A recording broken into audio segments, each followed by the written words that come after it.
All right, a little update here. I've added ztracy here, or Tracy. It's just a library for profiling programs written in, I believe, C maybe, or C++, I don't know. But anyway, it's a really nice library for enabling like profiling, and you can basically decide, okay, what zones to do. So essentially I have a zone here in main, for example, where I made a convenience function here to, so this doesn't exactly look like how you would find it in like ztracy here, but essentially you make like a zone and you label it.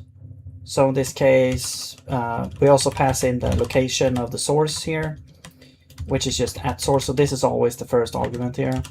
And then I pass in a label, which is the current function name, which is just main, but this is a nice, convenient, generic way. If you want to get the name of the function you're in, you can do this, at source and a function name. And then you can pass in a color if you want as well. And there's a version of this, which is just n, where you don't pass in a color. And then you just defer zone n, and then you're done, basically, because that's the zone. It's gonna encompass all of this scope here. Hello, Subidara. I'm zigging, yes. All right, so then I added a bunch of zones everywhere, and I can bring up the profiler program. Where did that go? Did it? Okay. I think I accidentally opened it twice.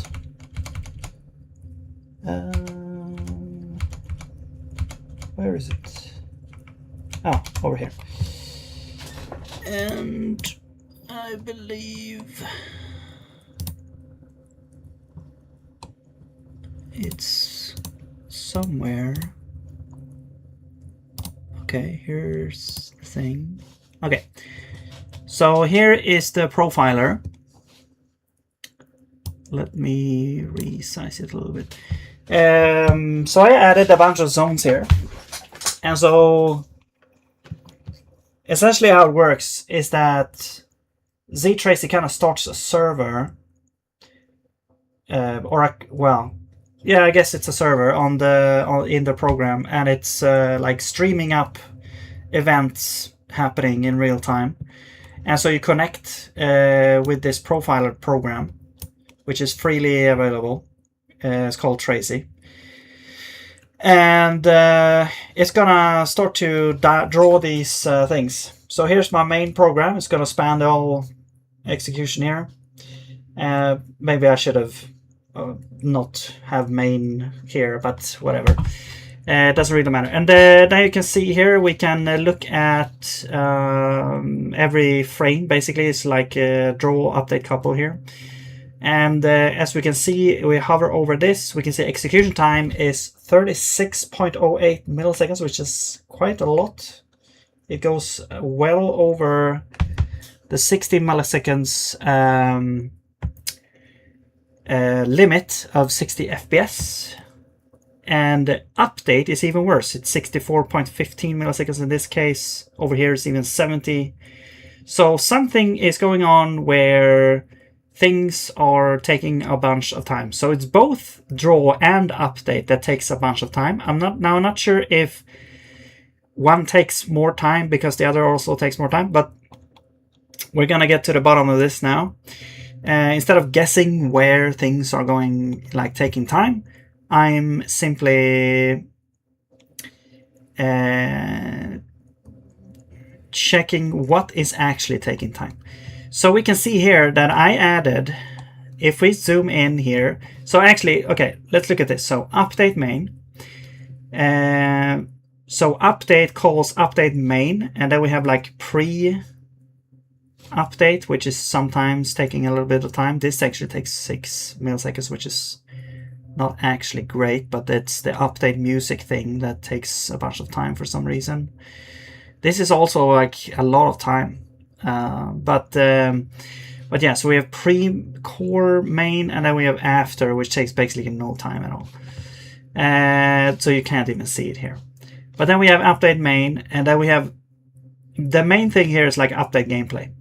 Okay. However, there's also a little bit of things happening over here. Actually, there wasn't, because this is just a draw renderable. Here's after core update core main. But then can I like? Okay, if I middle click, it's gonna focus on this one. Okay, so here we have physics. Now I'm gonna see if there's anything to the left of this, and you can see that we do have other things happening in here actually. So core does like update time, update music, update input, and then we have update gameplay actually does update the background, which takes next to no seconds, 391 nanoseconds. We have controllable update, which takes 5 microseconds. And then we have physics, which takes up all the time, essentially. Whoops. Can I... Okay, I can scroll, but I'm zoomed in, so it takes a long time. And here you see all the other systems. We have shield system, takes 2.5 microseconds, damage on touch, player update, animation, and state machine. So basically, they take basically no time. The thing that takes time is the physics, but I haven't really zoned anything beyond that. So we're not going to see what is taking time in the physics. But now we know that physics is the main culprit of what is taking damage. And then there's also draw. So I'm going to check out draw as well. But I'm going to start with the physics because that's where things are happening. So we need to zone out the physics, essentially. So let's go over to physics, and I'm gonna copy this part, and we could zone this thing here. We could zone everything essentially, but I don't think this will take a long time. We're basically going through all the cells in the grid and clearing them, and this shouldn't take that long. It's like maybe, let's say it's 100 cells, so it's just a for loop over 100. And then clear is not really doing much either. I mean, I guess it's doing a little bit. We're doing a lock, and so yeah, it's just setting this. That's not fine. Like a lot of things happening. Why is so much happening in here actually? Is it because there's a division in here actually? Truncate.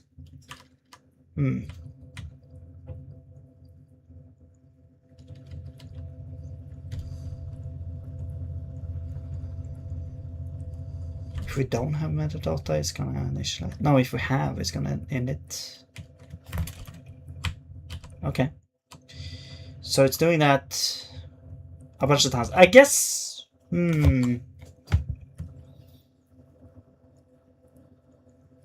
I mean, okay, let's zone this, actually. Let's zone this part. So this would be... We don't really need to, because this is inherently hierarchy, so we don't really need to like specify that we're in physics and stuff like that. So what we can do is we can say this is grid clear.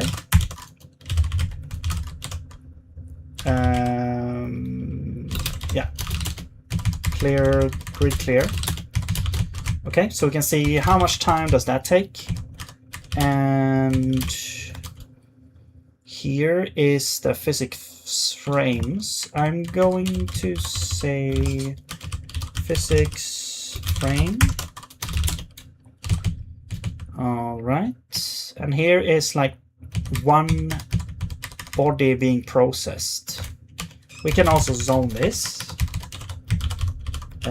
Process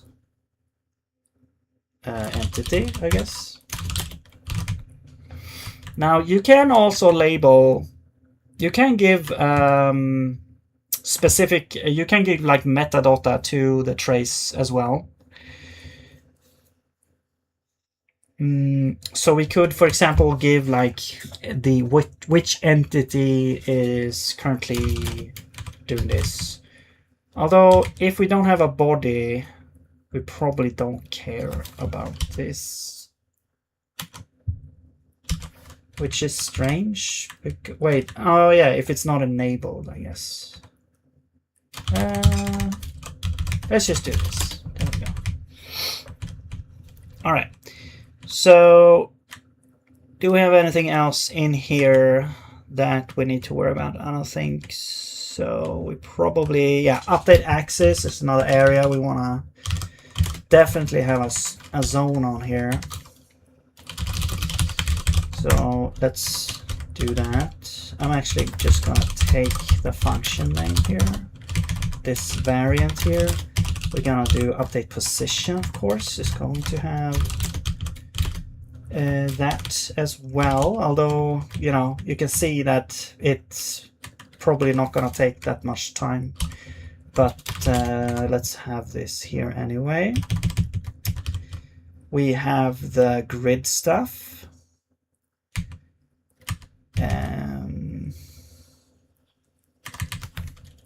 So this would be like resolve collisions. I'm gonna put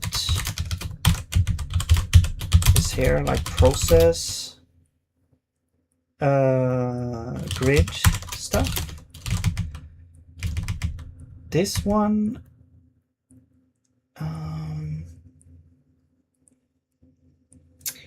yo penguin, what's up, what's up? Don't miss those streaks, whatever it's called, stream streak. Wait, it's called streak or strike or I don't know. And this one updates the cells with the entities. Maybe we'll zone that as well. Oh yeah, these are named, so we can't actually, this is like a name. I'm gonna do like process zone. And this would be cell zone.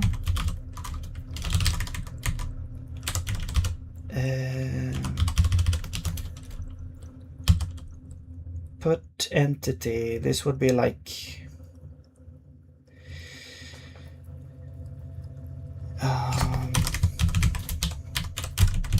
update cell, and then we have resolve collisions. This deserves its own trace.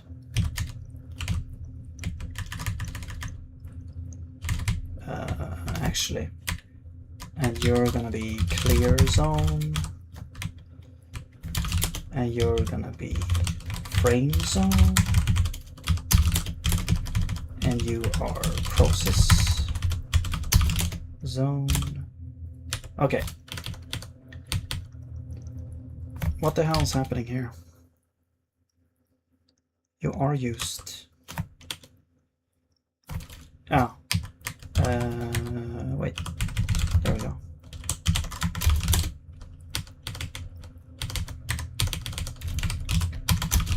Okay. Don't look at that errors thing stuff. Hello, Tink. What's up? What's up? Welcome, welcome. Okay. There we go. We have applied drag. I guess we could have it that one as well, I guess.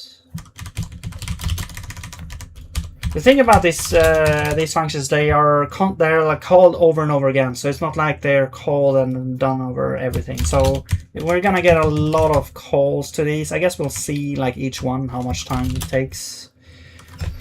Yeah, I'm good. I'm good. Just working on this, optimizing this game a little bit. Currently adding a bunch of zones everywhere so we can see what actually takes time here. All right, so here's the main function, which probably is gonna take a bunch of time. The thing about resolve collisions though is that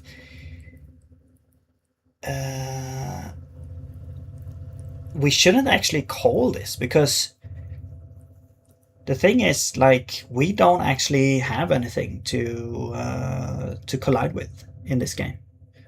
So this isn't even a thing we should do.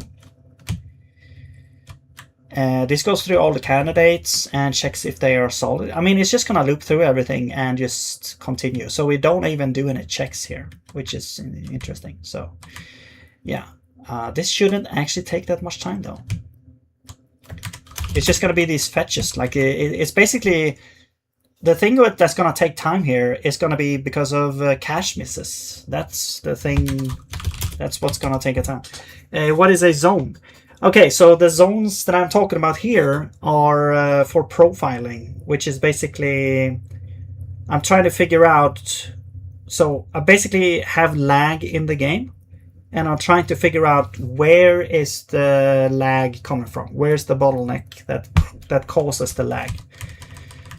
And so I'm using a library called Tracy, which enables you to add a bunch of zones where it's like you basically put a marker. Okay, here is a zone, and between the zone start and zone end, everything that happens in between is timed and then sent to the profiling program. I'm gonna show you here in a second. So now we've added a bunch of zones.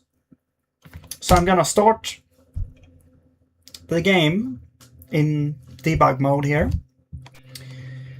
and you can see we still have a bunch of lag, and I'm gonna get this up here. I'm going to discard and reconnect and see if we get any events here. There we go.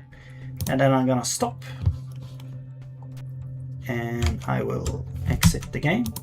Okay, so here you can see that now physics still taking. Okay, it takes a little longer now. The exact time it takes is not really super interesting, because it might be increased now because we're profiling, right? It's like telemetry. Yeah, exactly. It's profiling. It's seeing how long something takes here.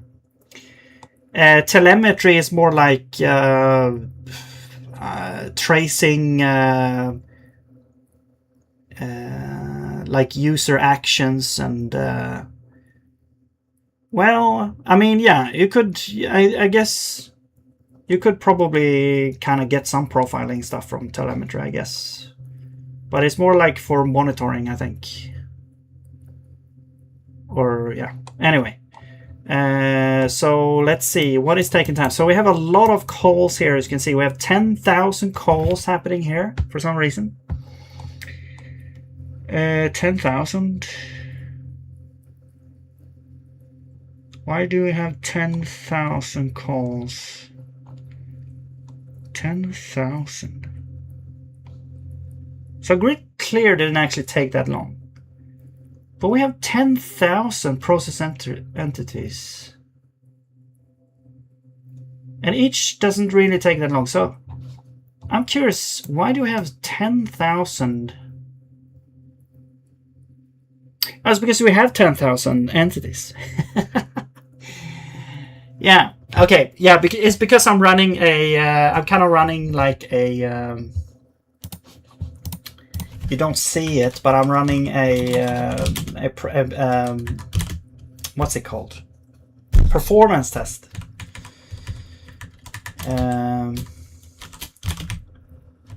So let me do.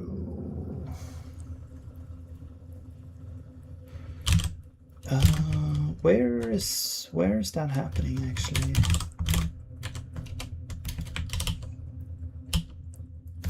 Oh, yeah, here. There we go.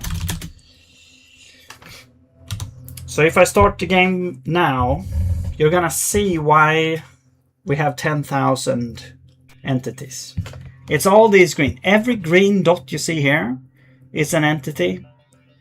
And then we have a couple of more entities because of the player, and the bullets keep spawning here. But every dot here is an entity, and there might be even more. So it's essentially I'm spawning like rows and columns. So it's like 100 columns and 100 rows. And so that's what you're seeing here, and it's evenly spread out over the whole area. Yeah, still streaming. Well, I'm not still streaming. I took a break, and then I decided to stream a little bit more. It's evening time for me now. Okay, so we have 100,000 things here. So that's why things are lagging.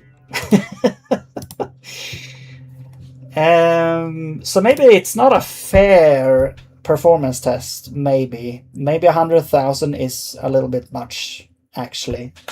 How many entities do I think we are supposed to support? Actually, I don't know. I mean, 1,000 is also pretty large number. I mean, but let's look at.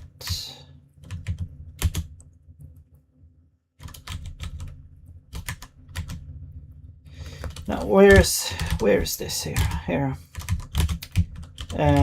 So actually, so this would be too low. It's like just 100.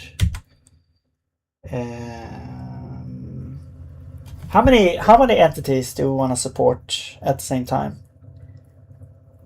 I mean, 100,000 should be doable. It's just that I haven't optimized my physics system to support that. So that's the thing. Like, it's just not gonna. I'm just not gonna do that. So yeah, it's easily doable, maybe. But I'm just gonna say let's support something else. Let's support maybe 10,000, maybe. So what's this? 30 times 30 is 900. 900. Let's do 12. Well, no, wait. 10,000. No. Now it's some. Wait, 900? Really? No. 300.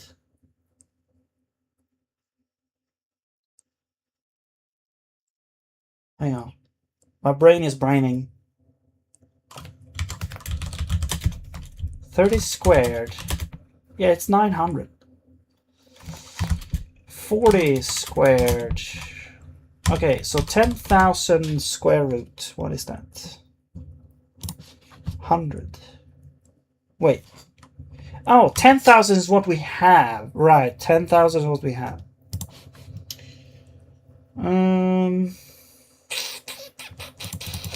Yeah, 10,000 was too much, apparently. Let's do 40. Let's do 1,200 or 2,500. Let's do 2,500.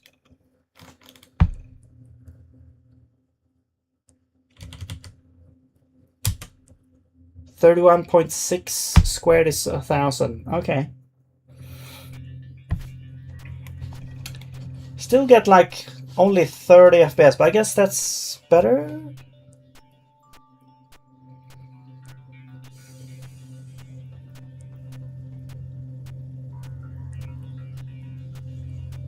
I mean, it's better. Of course it's better, because it's less. I wonder where the limit goes. Let's do 40. Because I think it's gonna go up pretty quickly here. Maybe. Or maybe not. Okay. 30. Because it's squared as well, so. So this is 900. Now we're locking at 60.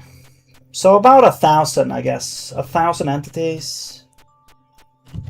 It still feels like we should be able to support more than 1,000. I mean, and this is on desktop as well. Although I have profile. No, now profile is not actually enabled now. I wonder if it lags when I enable profiling.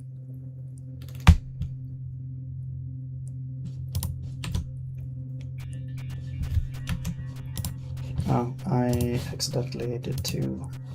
No, it's the same. Okay, cool. Okay, let's try on the web.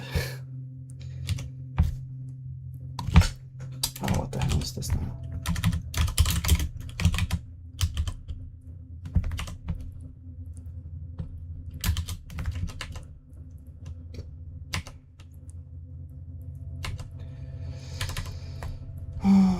It's probably because we have Tracy on. Yeah. Okay.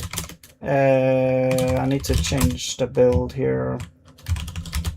So we don't link it immediately. We only link it over here. Yeah, over here. Okay, I'm just gonna double check if this still works. Yeah. And this works as well. I'm gonna double check. Oh, no error messages. Okay, so now let's try web.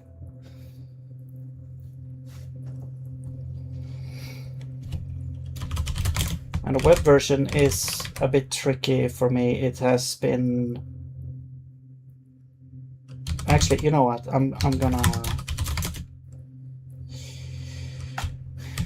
do this.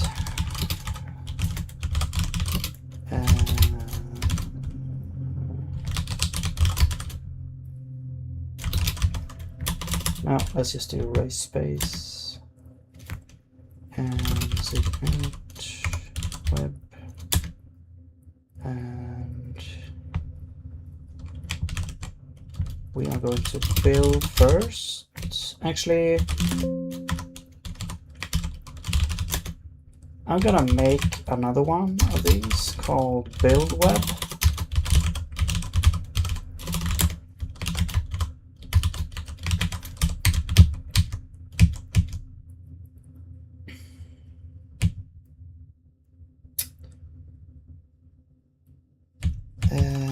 And then we're not gonna do this.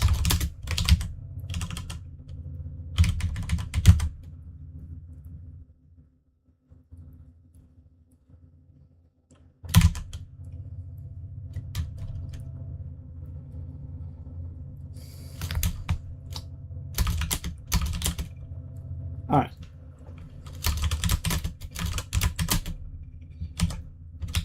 So let's do build web.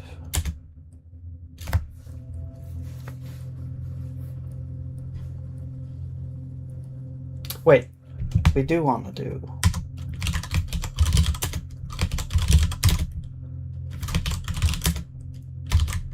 We do want to do this. This one we do want to do.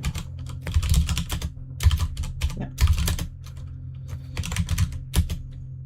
Okay. So now we should have that. And let's reattach. And now we should have that. And we just run this.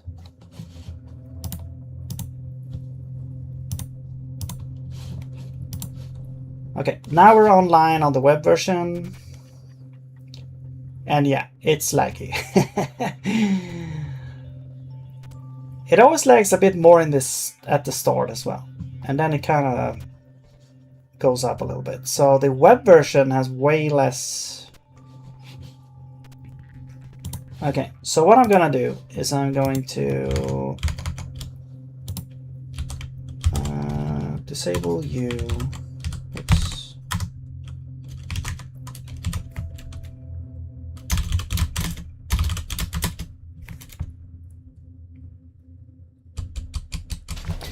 It could be the, yeah, I mean, yeah, maybe it could be invite, maybe. But yeah, I'll probably better off using like Python server or something. I don't know. But let's see. Or just configuring like an Nginx thing or something.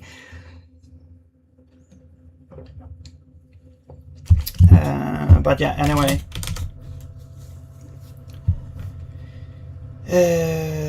What now?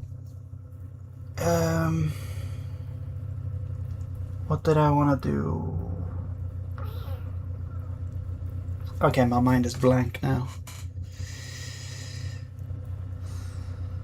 Oh yeah, I wanted to try the actual game, right?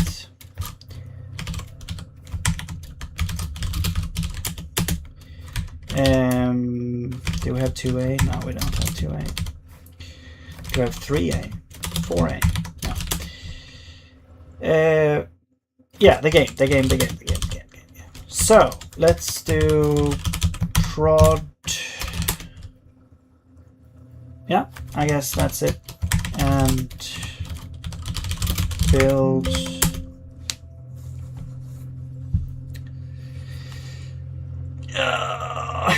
It's like sometimes my fingers hit W. I hit like W. So I have a tick where I always do WA all the time. And I sometimes hit W2A without noticing. And then at some point after I'm searching for a file and I see 2A, what the hell is 2A? Because if you write W2A, it's gonna write a file called 2A instead of what you want to do.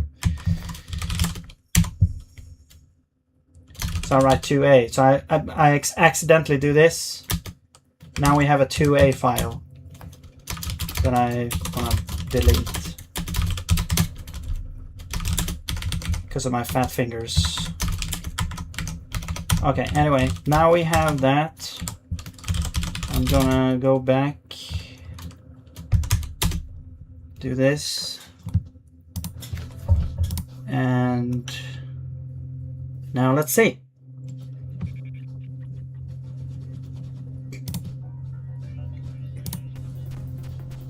Okay, look at the FPS. It's like 100. Maybe we need to do some kind of FPS locking here. Maybe it doesn't matter actually. Oh yeah. Okay, I need to do something here. Sorry.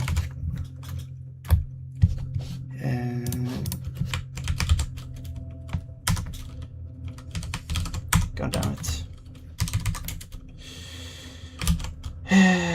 Setup. No, it's gonna be like enemy system. So I recently updated like the drawing stuff. So I have to, whenever we spawn an enemy,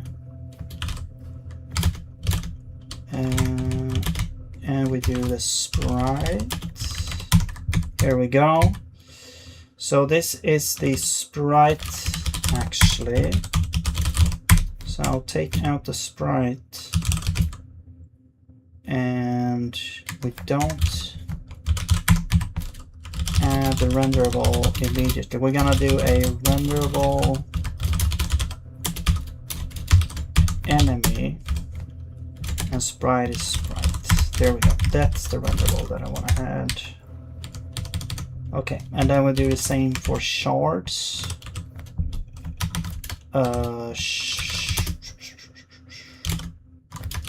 Create shard drop. Shards dropped. Here we go.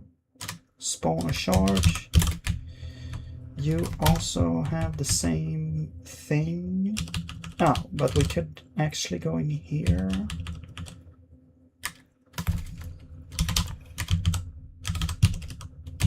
And we could do sprite.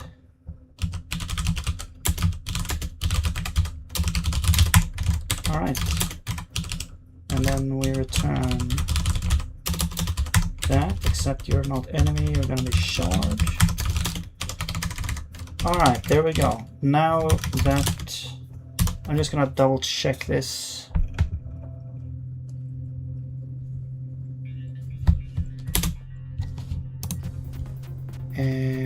So the shards should shimmer and the enemies, there we go. Now they show like a Yeah, now they shimmer, the enemies also do stuff. Anyway, cool. Now,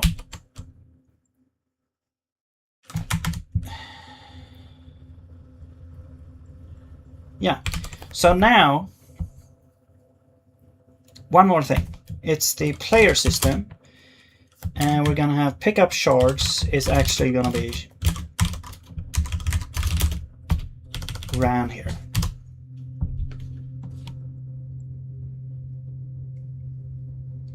So now we can actually pick up shards as well. Just gonna test that it works. Yes, okay, cool. Now we're ready.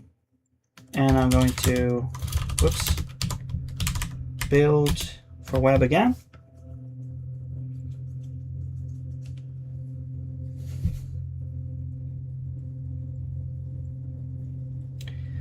Is it mouse only, playable by keyboard? Well, initially it was playable by keyboard, but it's kind of like the game jam. Okay, so to answer your question, it's only playable by by mouse or by touch. And the reason for that is because the game jam rules stated that it should be playable with keyboard / mouse and touch. And in my mind, I was like, okay, well, I was kind of doing this intersection between, okay, what works with touch and mouse. And I was like, well, it's gonna have to be a thing you move around with your finger or your mouse. So, but I didn't understand that that was actually not the case. Like you could have just done keyboard. Like a lot of people just did like keyboard and mouse. But then I don't really get the touch thing. So you could basically just ignore the touch requirement. But yeah, anyway. Now that is built and we can restart the server, okay?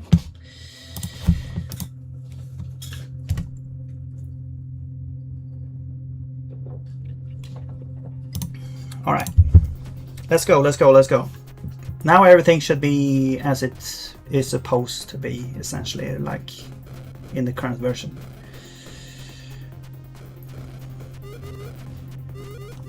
All right, we're getting, so the number of entities are going to increase, like when the levels, especially the, like when there's a bunch of shards laying around.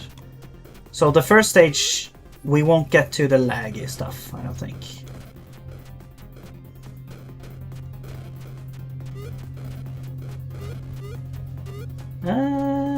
Is it starting to drop a little bit? I'm not sure.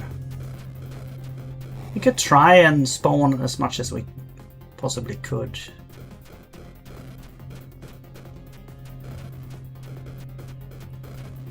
It is starting to drop, yeah.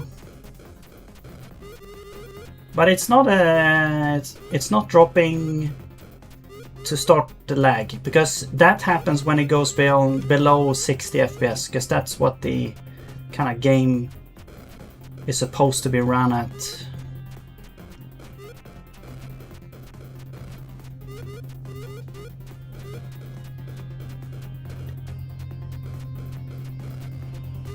Yeah.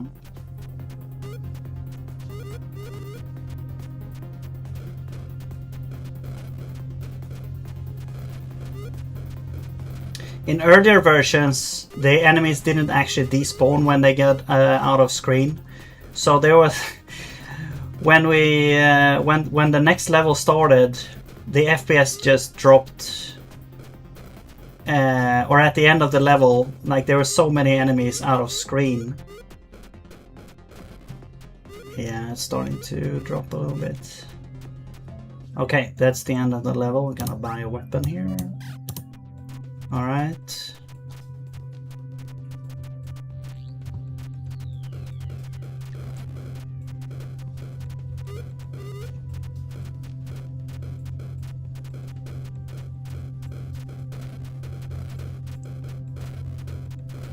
Oh, you were there when I changed it. Okay, yeah.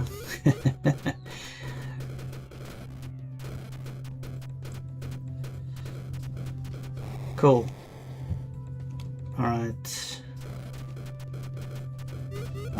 We're already getting below, like, because this isn't really unreasonable here. Man.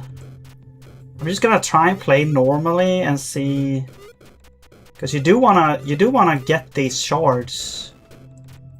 Although it's not as important actually, because you get like a lot of shards compared to how much you use. That's just a balance issue though. But right now that's the way it is. And here's a lot of enemies, and we're starting to drop below 60 FPS. Okay. Yeah.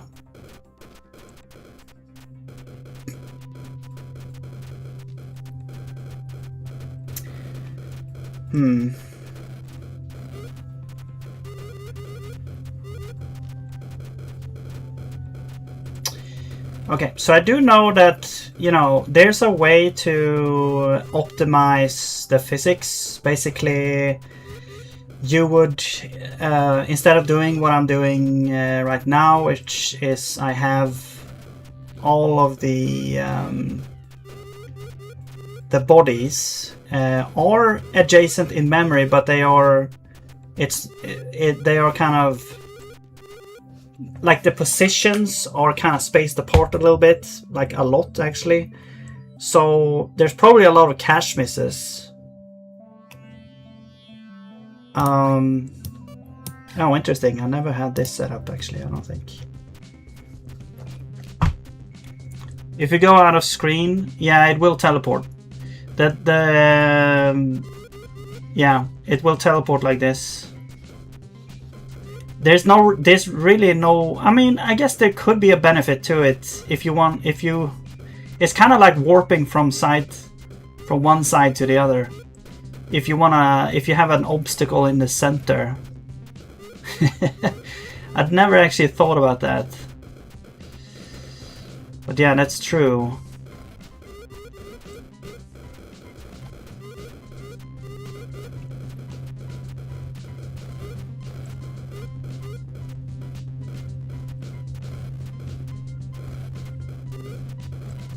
What's wrong with making Galaga games? I still can't. I can't believe ChatGPT said that. Oh man, game over. Okay. Great. I guess. I wonder if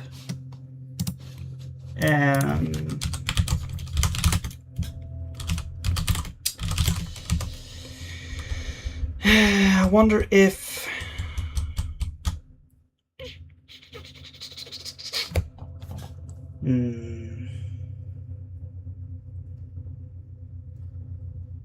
I wonder if that change would be worth it. So basically, okay, so how it works now is that we have a component called a body. The body has a position as a vector, essentially just x and y. So you could see that as being adjacent to each other. And also the thing is, although they are structs, so there would be maybe some padding here, I'm not sure. There's 64 though, so maybe there's no padding here. But anyway, also I'm not sure how it does, like if you have a struct in a, no, it has to be the same size though, right? Even though it's like a part of another struct. Like if you have a bunch of structs as fields here, and they all have just booleans, will each struct take 64 bits of size? Like would each one would be padded? I mean, I guess they would, because how else would you pass it around? Especially if it's a pointer. Okay, well anyway. What happened there? Oh, I had something selected, I guess. So the thing is here, so how you could optimize this is essentially you would have, instead of iterating through all entities, updating their positions one by one, updating collisions one by one, you would do update all positions of everything first, then go through, or well, actually, you would first update velocity of everything first, then you would update position of everything first, or everything that, sorry. First you would update velocity of everybody, then you update position of everybody, then you would check for collisions and do that stuff. So I think doing this would maybe probably increase efficiency, but the problem is like convenience now, because body.position has a bunch of references and it's gonna be a pain in somewhere to change this. So yeah, that's how it is. I mean, we could make it into maybe some kind of pointer.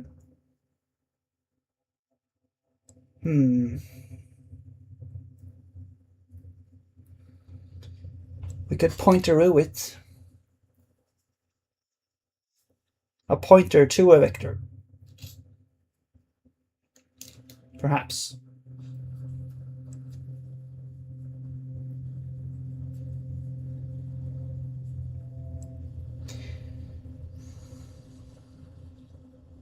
But essentially, if I'm going through this here, so the physics engine, instead of doing that, so basically here we would want to keep around an array or a vector or an array of vectors. That's how I do it in my physics engine that I have implemented before. Which I guess I could show that. So we have like ZGE physics. Well, let's go here, and we have like the container. So this thing has all the things, and we're basically storing everything in a bunch of arrays, you could say. So X and Y are separated as well. So we have like position X is stored in an array of floats, 32s. Y is stored in an array of float 32s, and so on. But these aren't ordinary arrays, because zig has vectorization, but I think it only works for like you have to have like a special type, which are called vectors. So, and vectors have a time known length, so they don't have like a dynamic length. So what I've constructed is essentially a dynamically length vector array. A dynamic vector, so that array. So that's what this is here. So, and what that enables us to do is use SIMD for these calculations, which is way faster than so essentially what it is you're doing. It's kind of like parallelization. You're doing a lot of, well, parallelization is maybe the wrong word. I don't know, because some people actually put SIMD against parallelization, but to me it actually is parallelization, because you're doing a lot of operations in parallel because you're doing them at the same time, essentially. But that's, I mean, yeah, that's a technical, I guess, term here. But this thing is a vector array list. So this is essentially, it's like a dynamic array list. I could actually just go in here and copy this actually over, so we can use this, to be honest.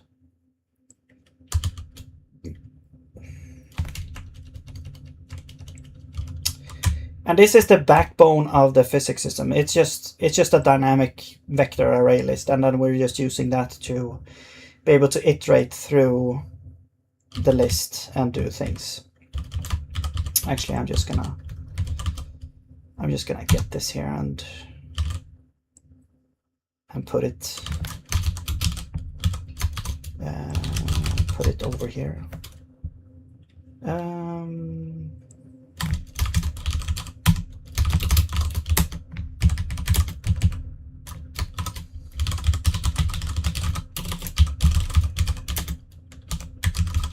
Yeah, why not? There we go. So now we have that, and I've fine-tuned kind of the size of this to kind of be what I've found on my machine to be optimized. So I don't really need to do anything there. Essentially, I've fine-tuned like what is a good length of one vector, since all vectors need to be the same size. Yeah, but anyway. Okay, so we got that.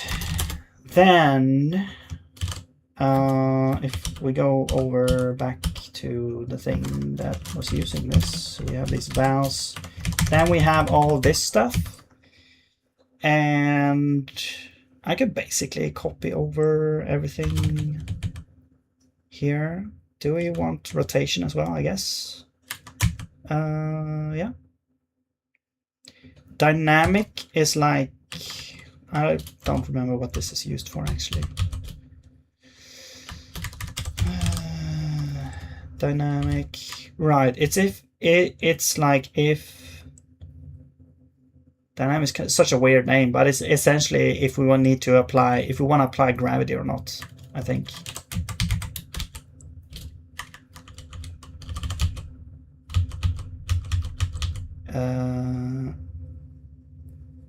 Oh yeah, that's from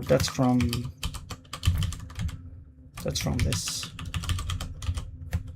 So iterate C. It's kind of a weird way to do this, but you basically pass a function that takes the two vectors and a context. We call them for every item in our list. It's basically to iterate through each vector array. Yeah. And then we also have iterate scalar, so it's good to know how to use this. We also have iterate scalar C, that's with a context, yeah. Okay. And so we're iterating, we're applying gravity, and this one takes dynamic. So if dynamic is, it scales gravity, so you can scale it by 0 to disable gravity, essentially. Yo, Ian, is there something in raylib which you often really wish to have? Theme detection, for example? Good question. Feature in raylib that I often wish to have. I think, I mean, for Zig, it would be cool if we could actually have a Zigified vector library. But that's more for the Zig version. Like a better Zig bindings library, maybe. Or like it's good as it is now, but it's like I wish it would improve a little bit in some areas. But for raylib itself, I saw that there was a UI update. I mean, I'm actually kind of looking for a really good UI library, because ImGui is kind of, it's good, but it's also, it's lacking in some weird niche areas, which I really wish it wouldn't. And also it's kind of a pain because of it, the integration with raylib and all that. So that would be nice to have. I saw that they did that Ray did actually update their UI library. Yeah, I saw it today. I saw it like not too long ago here.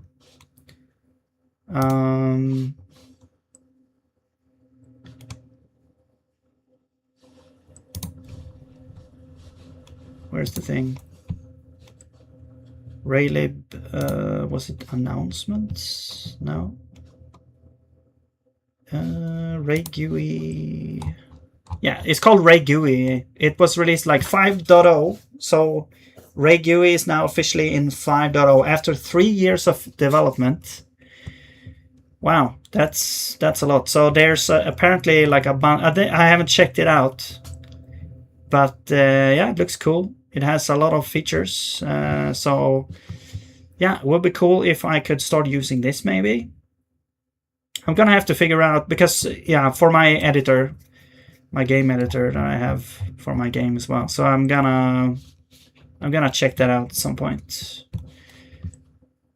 Or any other kind of easy to use library. I know there are some like for C, but yeah, I don't know.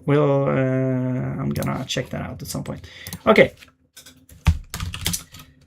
But otherwise, like raylib, I don't know, man. It's a good question. I don't know actually. I can't think of any right now.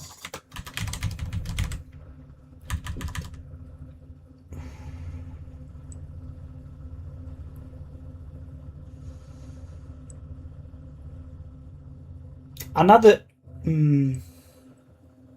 No. Sorry. Wait. What's happening? Yeah. And so then how this works is we apply gravity. That happens like at the start. This essentially just changes the acceleration, so that can be done just there. And then update positions is doing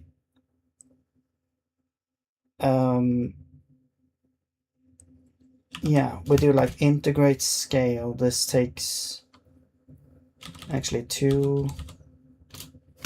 two valves and integrates scale. So this thing will be called, where we create a splat of the scale, and we simply add A or add B to A scaled here, yeah.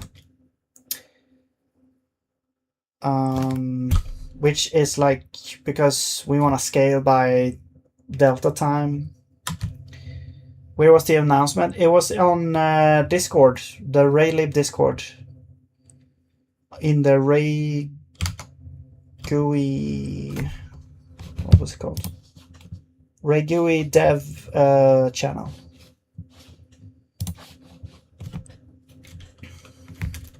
Welcome back, Penguin. All right, so let's see how far we'll get here. Actually, we could just copy over this, I guess.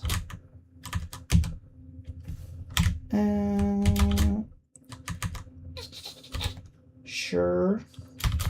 Let's actually just copy over this entire thing here.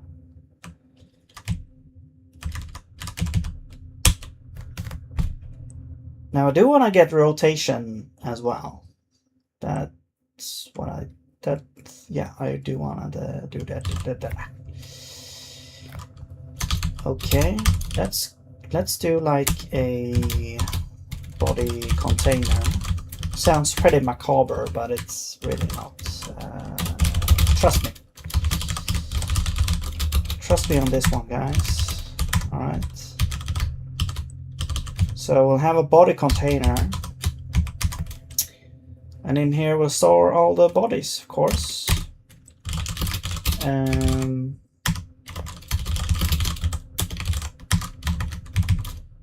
There we are. What is VA? Spectre, okay. And I'm just going to do this. Start. Vector, this.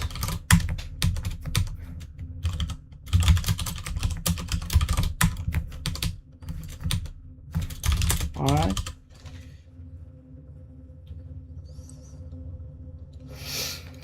Now the thing is here, the vector is different. So I'm gonna get game and vector is gonna be game vector. But it's different because also axis. That, yeah.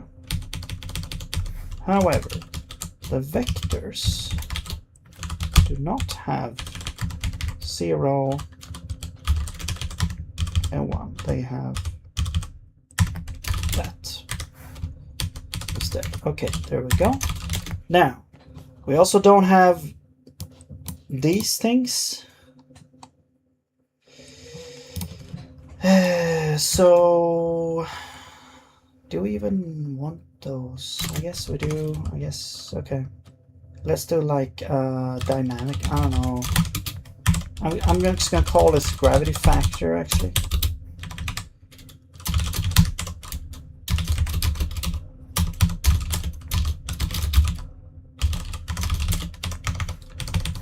Gravity factor. We're gonna have position X, position Y. We're gonna have velocity, and we're gonna have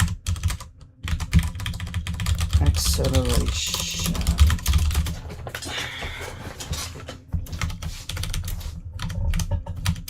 And we're also gonna have rotation.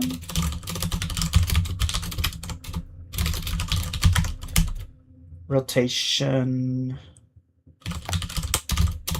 velocity, and I guess acceleration, but I don't think we actually have acceleration for rotation. Oh well, let's just remove that. Okay, there we go. Now we have all these things, and so apply gravity is going to be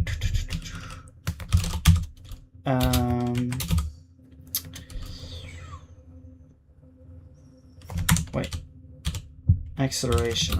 So this is going to be acceleration x iterate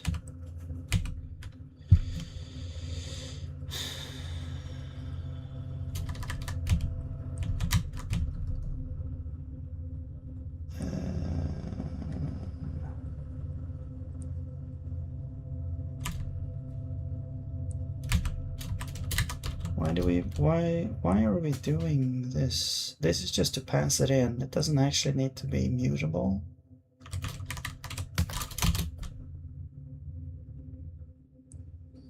Yeah, so it can be const. I think that's fine. Also, the convention here is wrong. Everybody, pay attention. This is early in my zig career. And then we're going to do acceleration y as well. And this is going to be gravity factor. All right.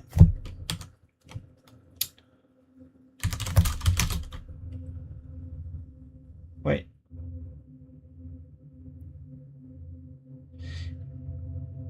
Okay, the context is no self and then the type. Yes, context. Okay, the context type is a VA, and then there's a yeah. Okay, and then you take dynamic, which I'm gonna call gravity factor.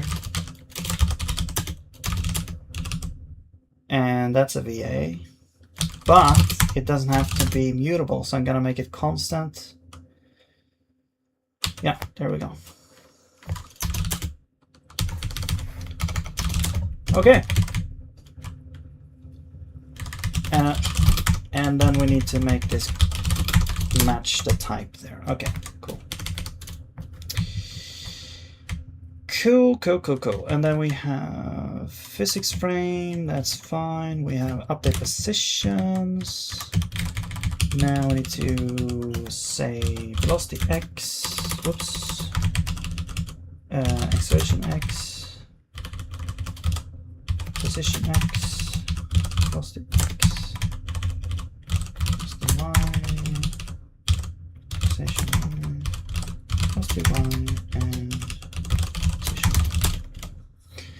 Okay, and we do want to do these, except we don't want to do that. We just want to do rotation is integrated, or velocity is actually integrated to result in a rotation.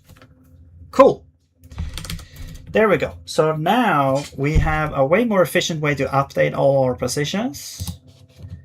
We can even say for, like, we can do like one axis at a time. Actually, this doesn't... maybe that's why I didn't disable this. Because if we do this 2 times... maybe... Okay, let's make another function called update rotation.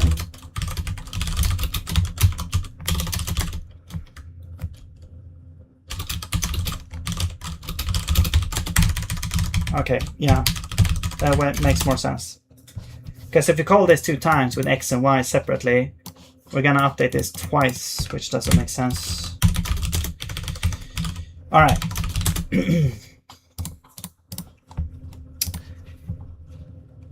Great.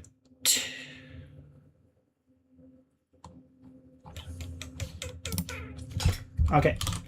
Now, is there an end physics frame as well? There is. So let's copy you. And it's essentially just resetting acceleration back to 0.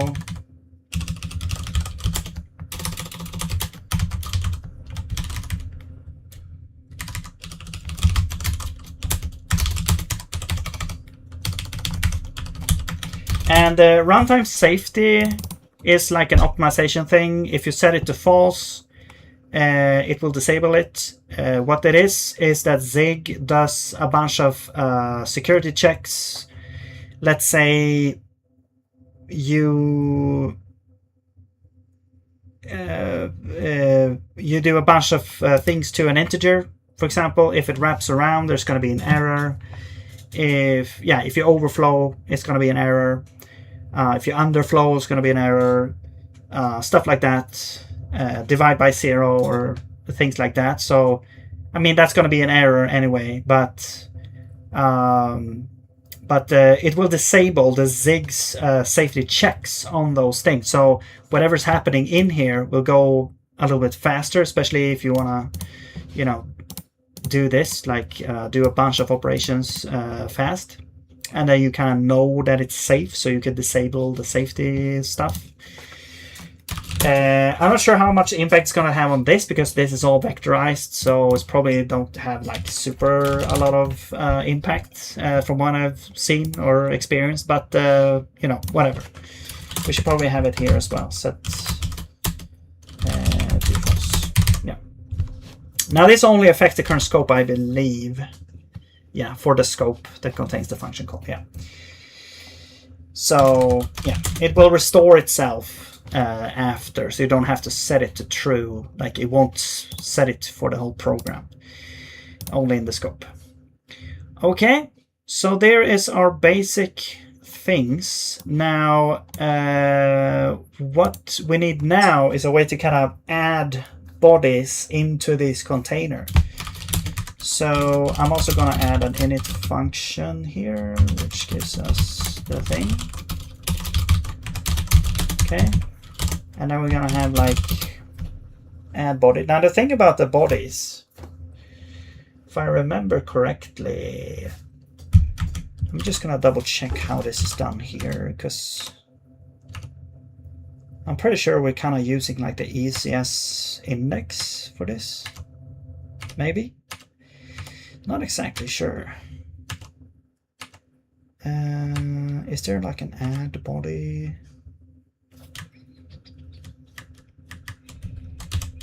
Capacity.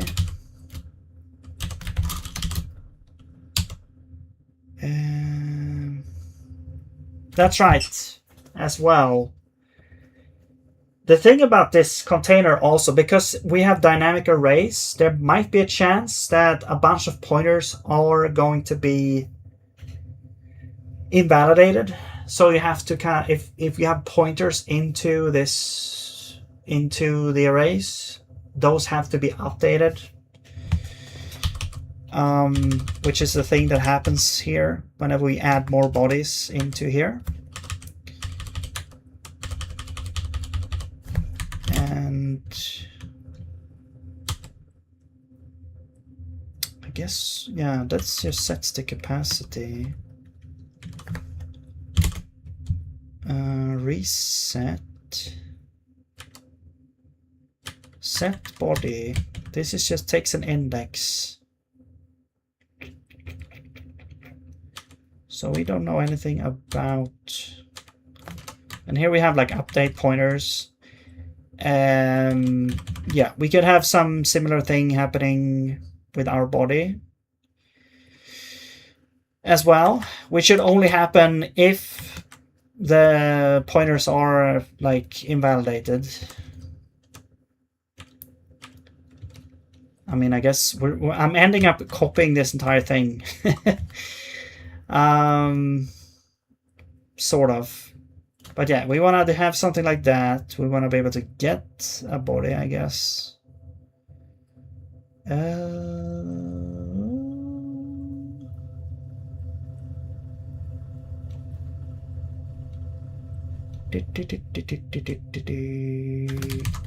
Okay, I'm gonna do this because I know that this is in physics here. We have like add rigid body. And so we have the entity ID's index. This is used as the index to set the rigid body. Now this should probably be pretty good to use because I believe it is very consecutive in the ECS library that I'm using. So we could do the same kind of idea here.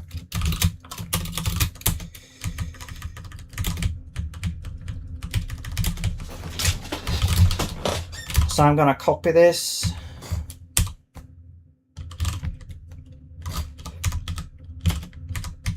And I'm just gonna not call this rigid body anymore. I'm just gonna do set body. Self is this. We have the index, position, velocity, acceleration, rotation.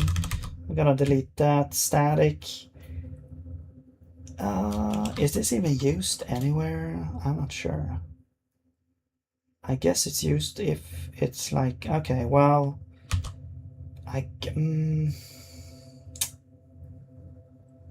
oh, I see. That's why I call it dynamic. I see.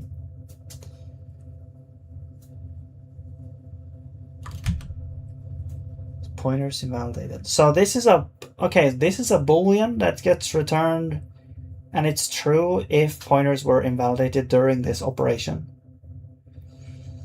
Not sure why I do it like that if I just return a bool. Oh, because it's passed into everything here, I guess. Yeah. Sure, whatever. Let's just keep this logic here. I'm just gonna do this. Just gonna do this here. No, don't look. There we go. Okay. You are gravity factor. You are position X, position Y, velocity X, velocity Y, acceleration X, position Y, rotation, oops, rotation velocity, you don't exist.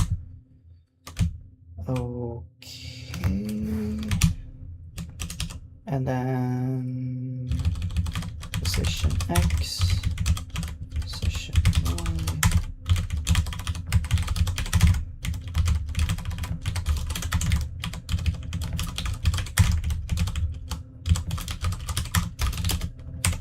Okay, there we go. Now we have a way of populating the things.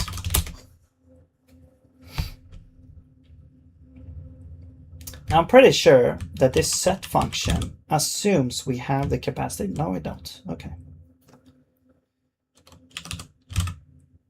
We actually don't, so we do. So, but then we don't actually need to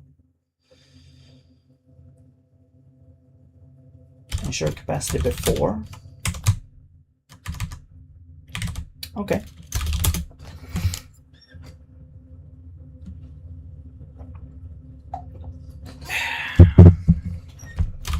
All right. So, whoops. Never mind that wall of errors. Okay.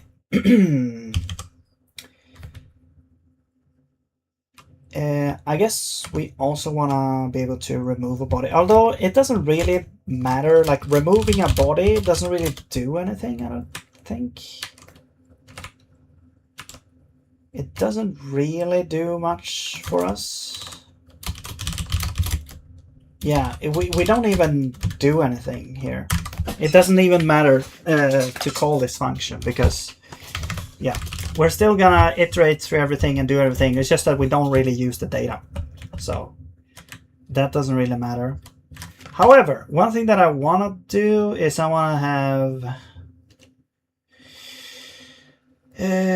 where is that? I mean, this is kind of good here.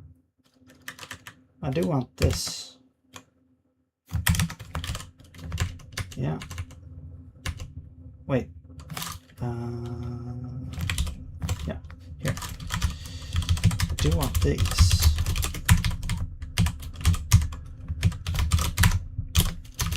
Oh, allocator. Okay.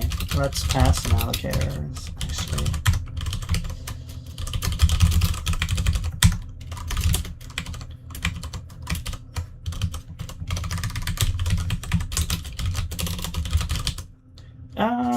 And it kind of makes sense to have the allocator in here instead of having to pass it all the time.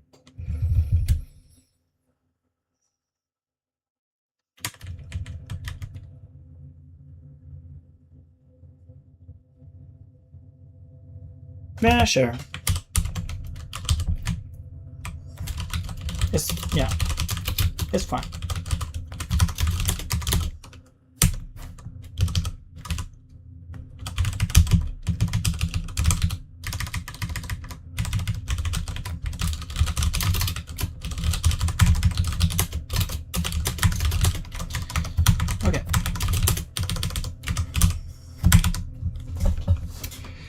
So did you already answer? Yeah, sorry, I did.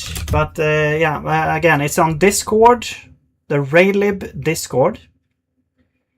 And it's on the channel RayGUI Dev channel. On the raylib Discord.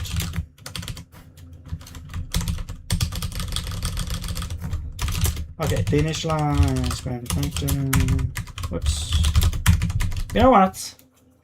We could simplify this with a loop.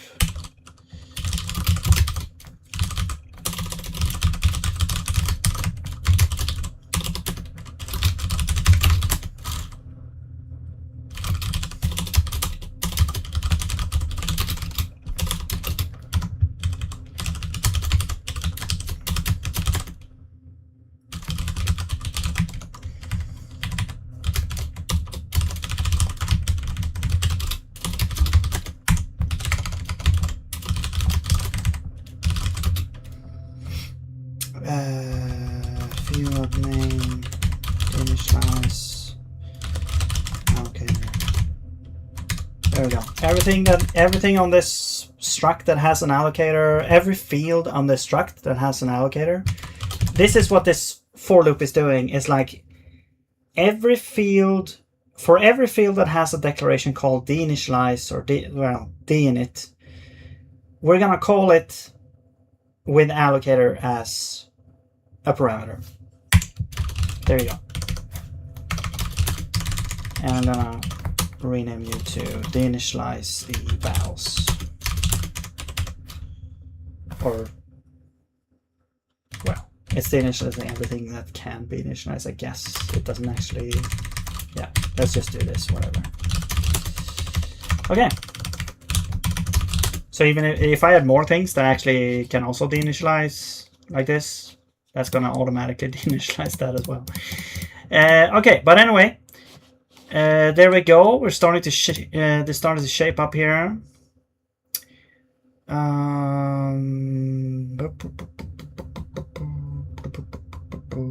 Okay, we also want the update pointers.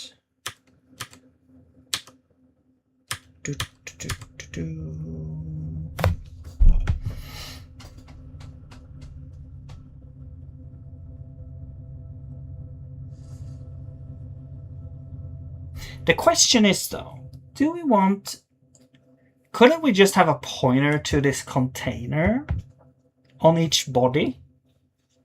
And then the body, and then, okay, what if we did this instead? Let's have a container. This is a pointer to body container, which we need to actually expose here.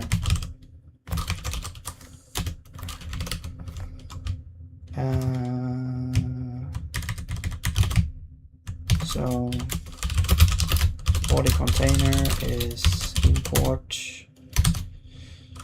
physics body container. We also need the container here. Oh, I actually need allocator here now.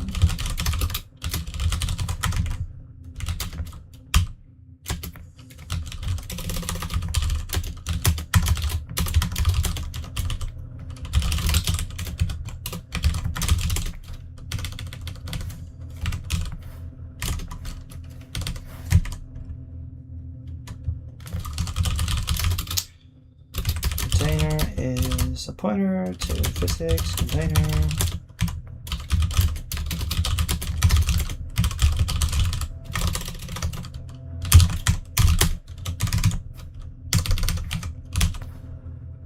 No problemo.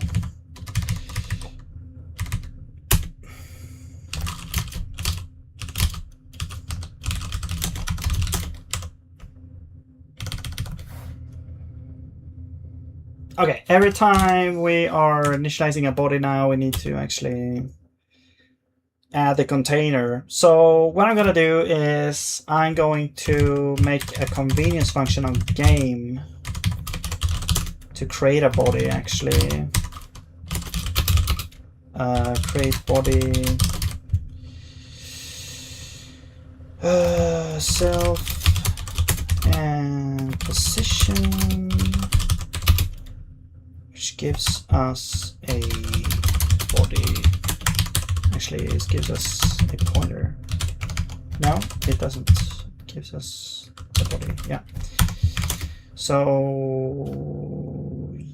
yeah, and we essentially just return init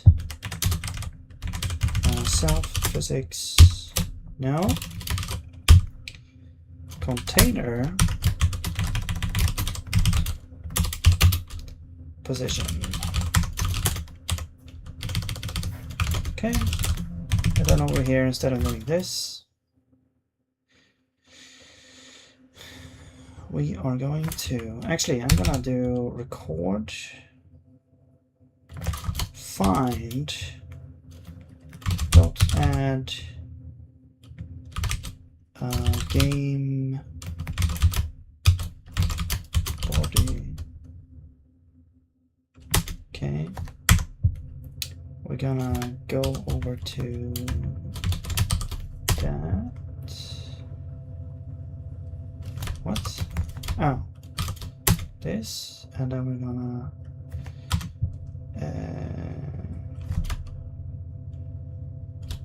go there. We're gonna do that. We're gonna do game.create body. Oh, I just messed up. Okay, let's do this one more time. We're gonna do add body. That should be good enough. It's always gonna be like this though, so I'm just gonna go over to here and I'm gonna copy this. I'm gonna go out and do this. Oops. And I'm gonna add you in create body there. There we go. Save. Okay. So do we have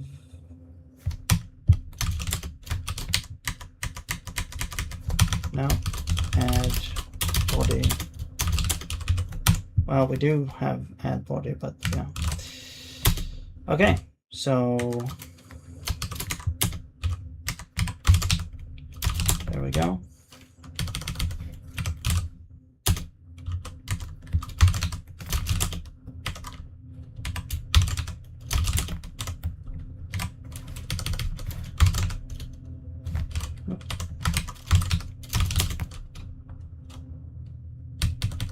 How much are you streaming? I'm not gonna stream for too much more.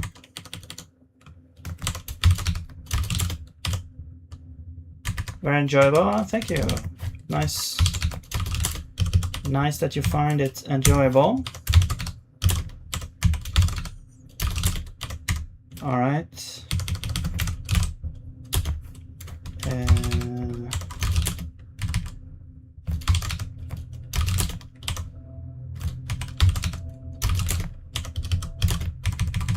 Oh, here's a whole bunch of these again.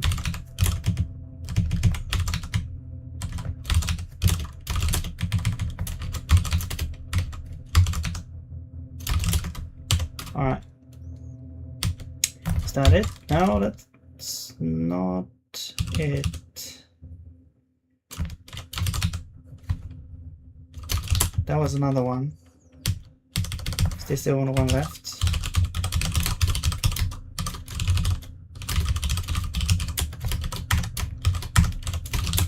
Okay. Anything else? This guy. Oh. That didn't work. Okay, well, it's essentially just create body. I mean, yeah, we're just replacing essentially this part with create body. Okay, that was it. Man, can I get rid of this error? This super annoying error. Okay, there we go. Right. Okay, so there we go. Now our bodies, whoops, daisy, have a pointer to the container. So now we can actually get the position, velocity, acceleration, rotation, anything else happening there. So I want to add now position function instead. The thing about this though is that it should probably be a pointer. We could have like get position and set position, or we just get a pointer.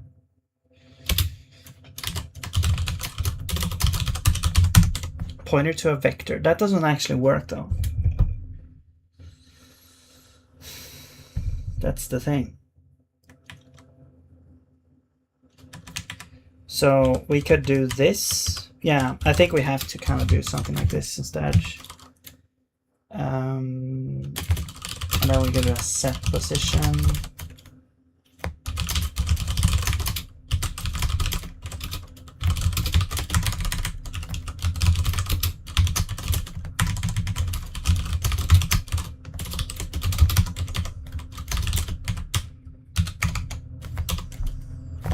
Oh yeah, also very important is that we need the ID for the entity as well.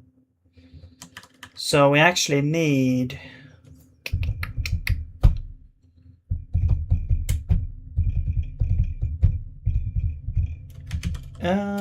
okay, well maybe we'll do this then. We can only do this in the context of a context. So I'm gonna disable these actually. We're gonna get a lot of errors. And yeah, this doesn't actually work, does it? We actually need the context already here. Which means that we don't really need to pass in the container because we can get the container from the context.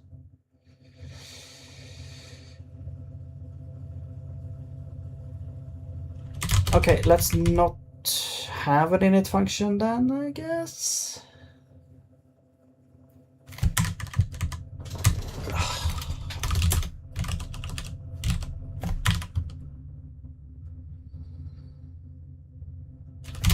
Or we just...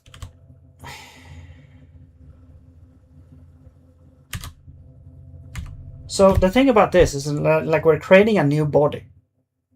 So we actually need to do that in the container. So we don't need the container here. I'm oh my god. Yeah, let's remove the container actually. Yeah. What do we actually want here though? We don't really need anything here. This is just kind of weird, this whole component now. This whole component is weird now. I was thinking it's going to be useful as like a convenience thing. You know what? Let's, instead of storing the thing, let's store the context instead. Yeah. Because with the context we can get the container, we can get everything we need. So yeah, we store the context. This and context has the game and the entity. So that's all we need to identify. So let's say, okay, let's say we do have position here. We can also pass, no, that's fine. So let's say we do have position. No, this gets us a vector and we have self. All right. So what we need to do is we need to get the container. Actually, we need like, so we're gonna, so let's have a function here, get container. This gives us a pointer to physics container.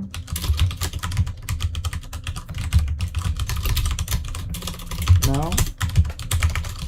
Alright, so there's gonna be context game physics container. Alright. So we'll get the container and then we'll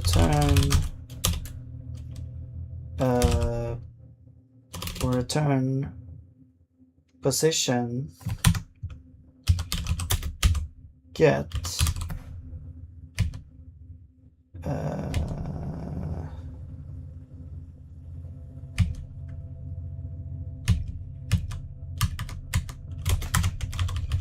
so this one is like assuming it exists, so it will fail if we're trying to get a body that doesn't exist. But I think we can actually just get this here.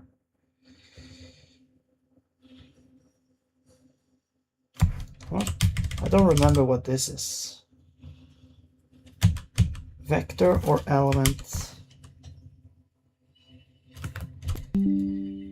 Or it's like both? Ah, but I don't know which one it's supposed to be. I see. We need to get the accessor first.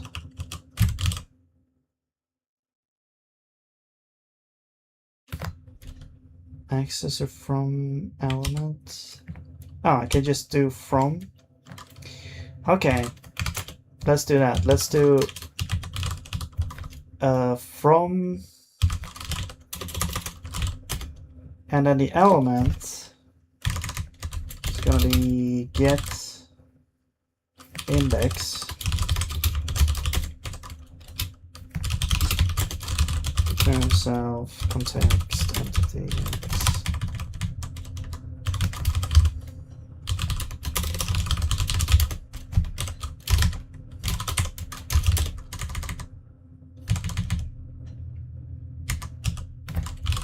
I mean, we can also do this.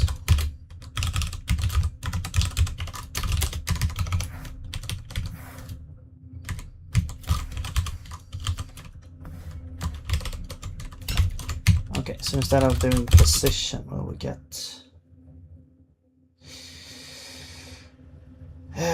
We get the context. Actually, we could get position as well, because we could like initialize the position here.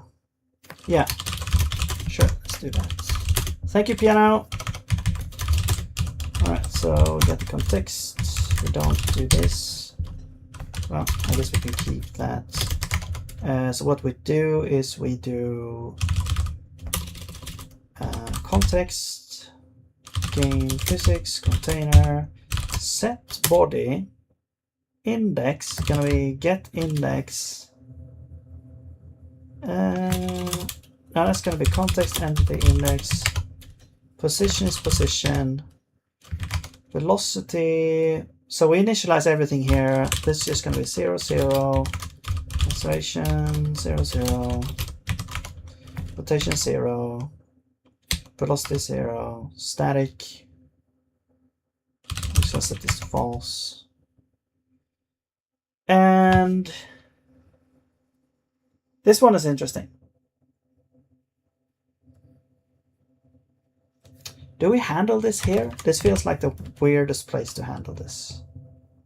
We don't even need this. I don't think we need this, because the way I'm doing this now is we don't actually need pointers into the thing.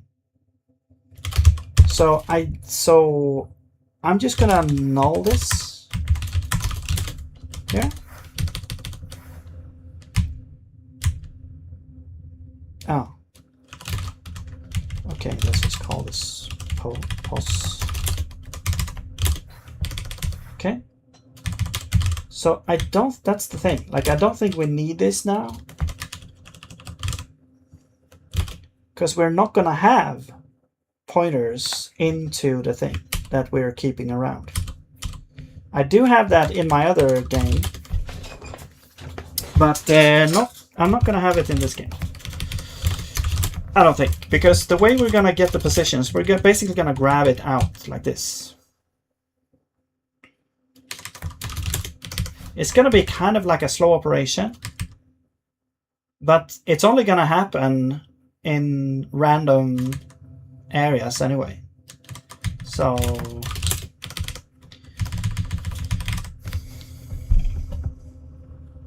because the thing is, like, if we want to cache it, then we do need like an update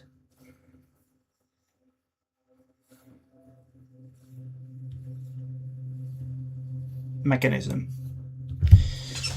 But yeah, that's the position, and let's also have set position, new position,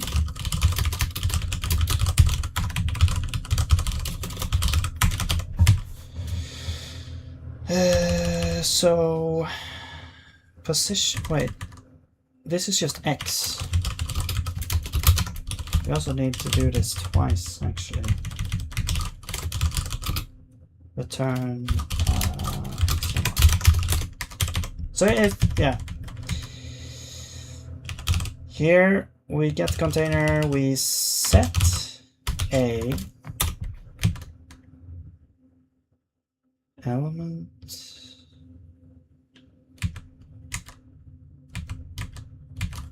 Oh yeah, set also has. This one actually ensures capacity and stuff as well. Well, this one also ensures capacity, I think. Maybe we should use set also instead. Like get. Yeah, okay. Let's do that instead.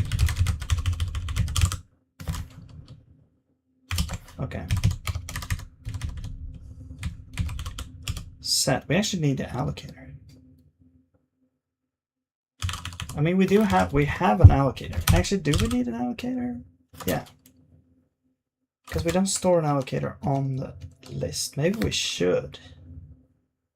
It's just going to be a finite amount. But we can pass the allocator actually, because we have the context game allocator. And element is going to be get index. Value is new position x, and this one is null. Okay, and then we'll do the same for y. Okay, so now we can get the position, we can set the position. Now we need to do the same for velocity.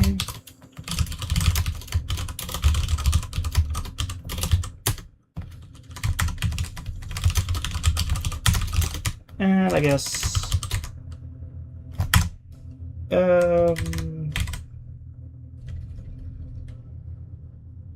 maybe it's good to have like a I was thinking like a convenience function for adding as well. But maybe not. That's also, I guess we'll do one for acceleration as well.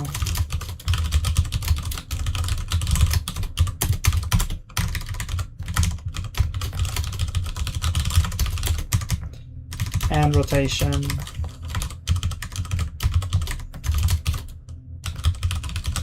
Although rotation is a little bit different though, because it doesn't have multiple axes.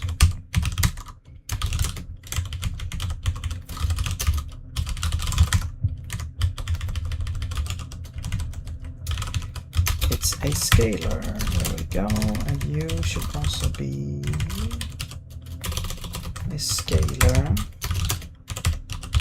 And then we just return that. And you're not called acceleration. Oh. Rotation. Okay. And we also have velocity. So, rotation velocity.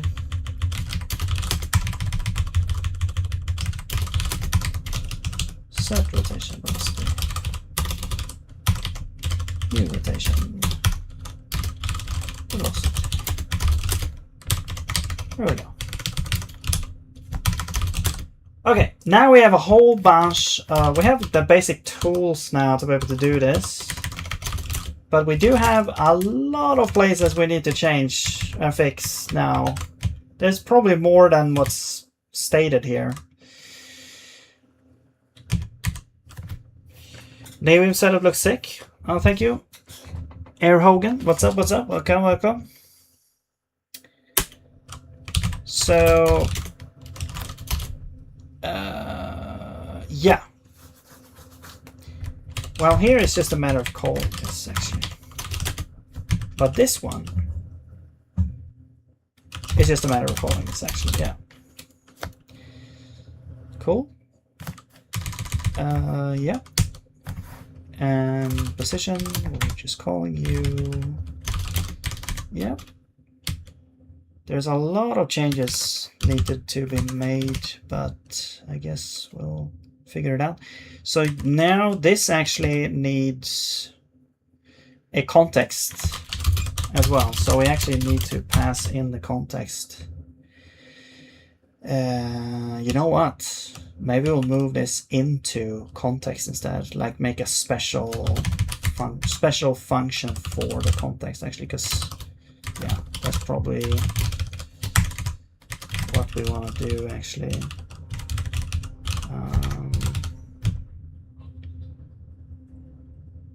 Create body. Maybe we'll actually even say add body. And this gives a pointer out. And we'll make the body here self position. That's it. Yeah. And then we'll say self add body. And we just return self get body. Okay. And then this one is doesn't exist anymore. So there we go. Even more places to fix. Because now instead of doing this, we're gonna do add body with just a position instead. And actually we can get it out immediately. So there we go. And then here we're actually setting velocity y. So that's also a little bit annoying. We could make those functions actually. We could like set velocity y as a separate thing. Yeah, that's, I mean, that's what we could do. I'll do x as well.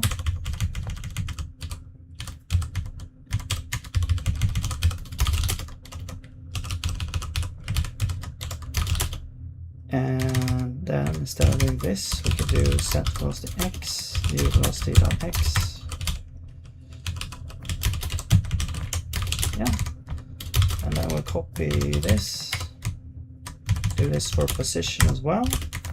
Seems pretty good.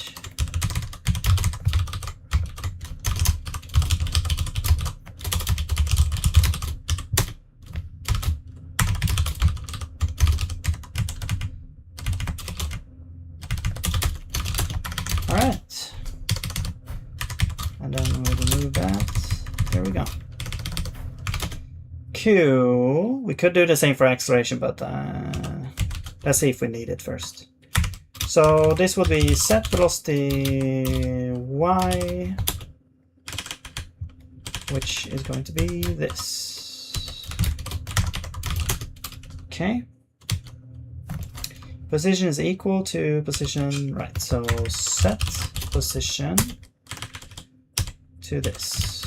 Now we could do a convenience here as well, which is like add position or position add or something like that, but hey, whatever.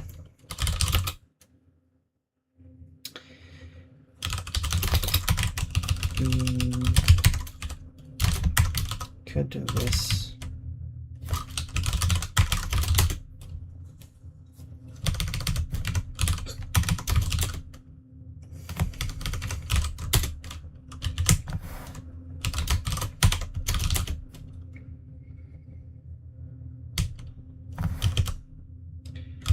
Set position, set velocity, no.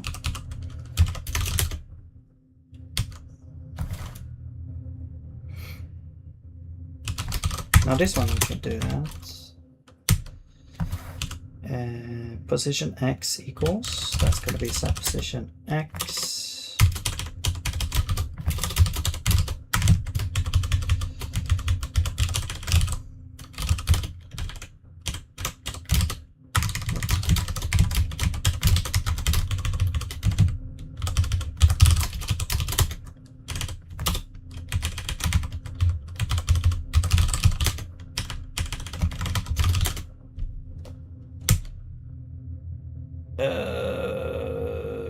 body, right, and body instead.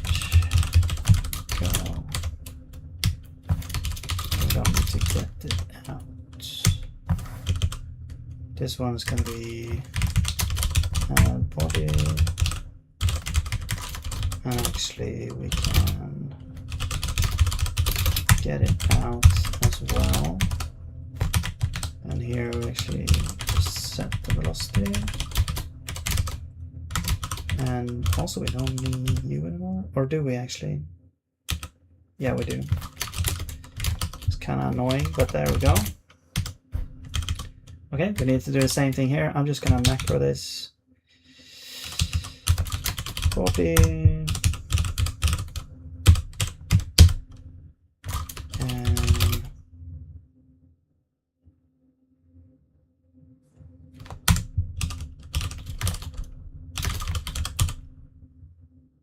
oh, wait. God damn it.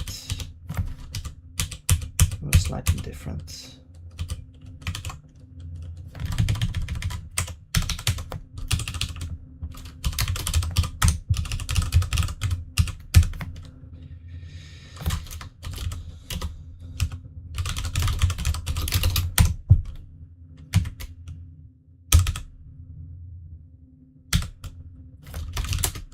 Oh, maybe I should have done the next one as well.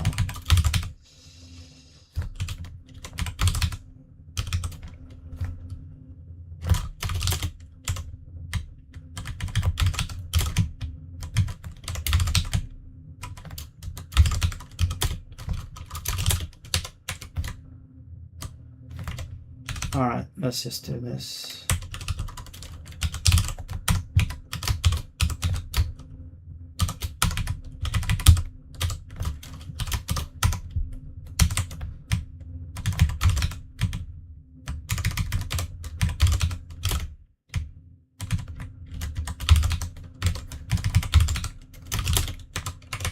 Okay.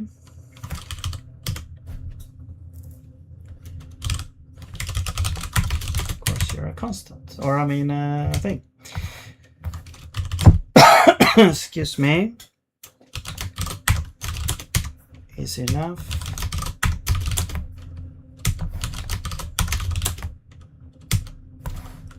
Velocity, set velocity, not Y. Position.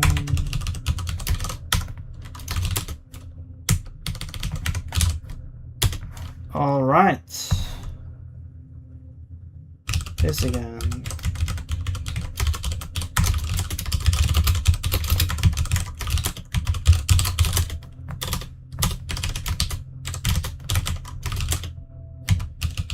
Rotation. Set rotation. Cool. Oops.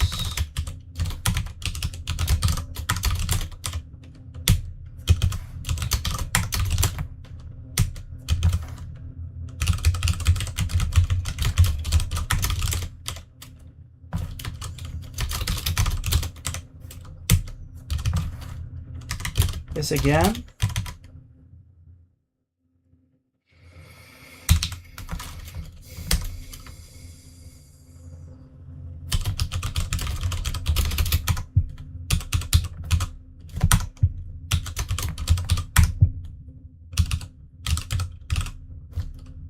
Oh my god. You know what, let's just do this man here.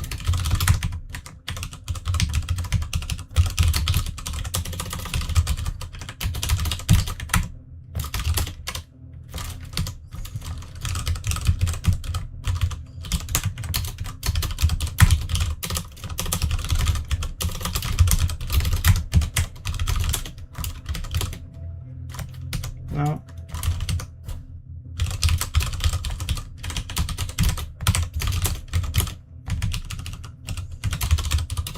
I don't know, sometimes it's kind of meditative to do this stuff manually sometimes as well.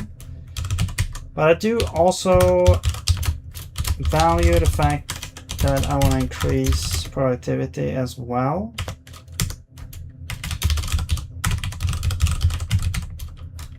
So it's also very nice to kind of refine your macro game.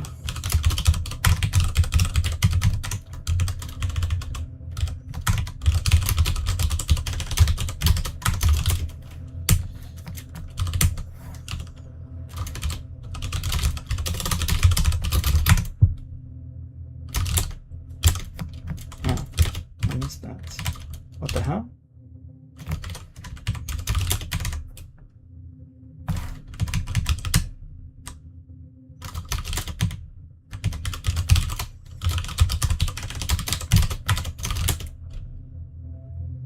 That's strange. Oh, okay. Yeah. All right. Yeah, same thing here.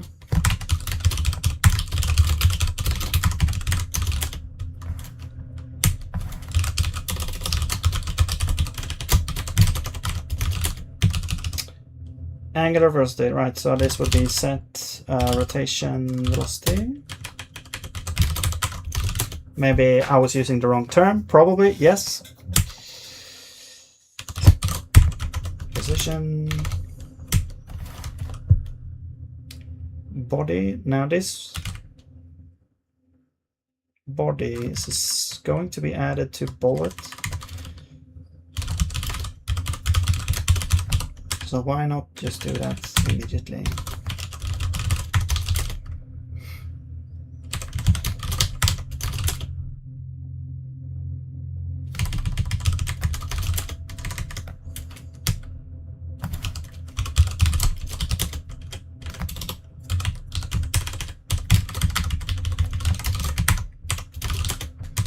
And then the position is enemy plus offset.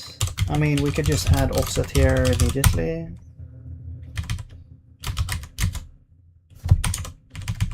And then we don't need to set position there. Rotation though, we need to actually set here. Okay.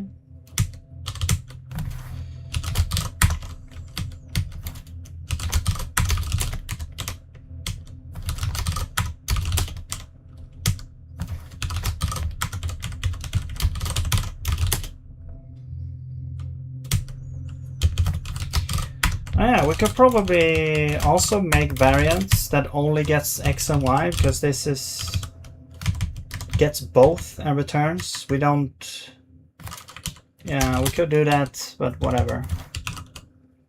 Oh, right. Set velocity.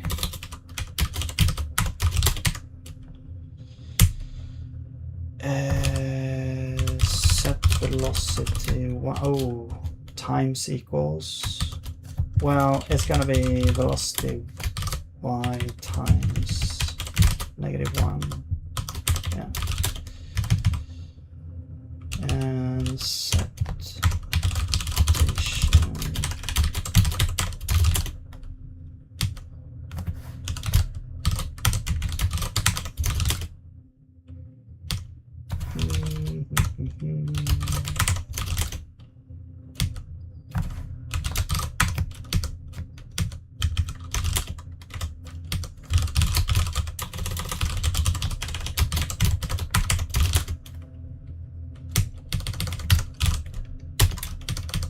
Are we almost done?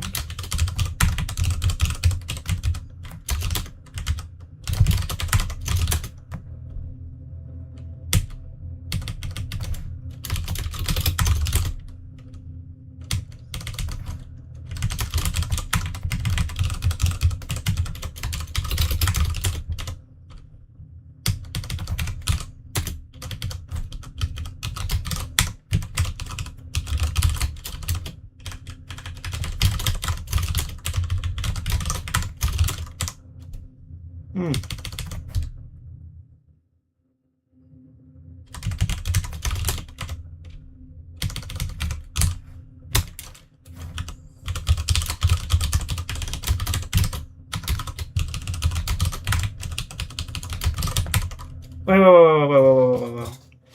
Okay, this is the actual physics step. So we don't do this here. And we don't have an iterator for all the things. Yeah. That's the thing now. So this was gonna change a lot. I'm gonna see if there's anything else that needs updates first before I do that. So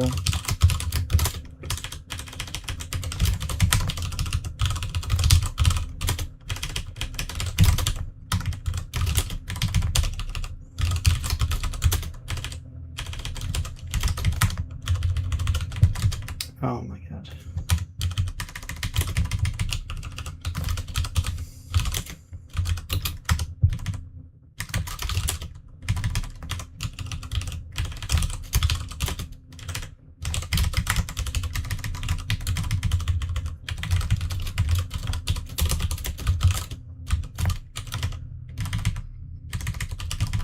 Actually, I'm just gonna copy this.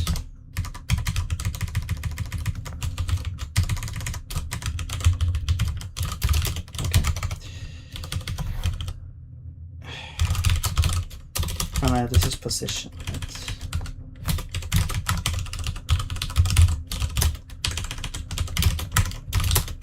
Alright. Camera. Position.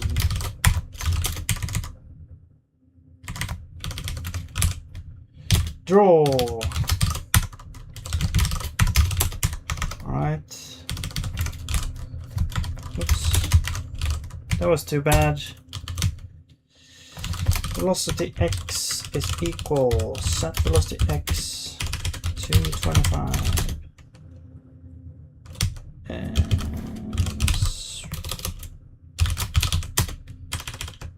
this is like negate.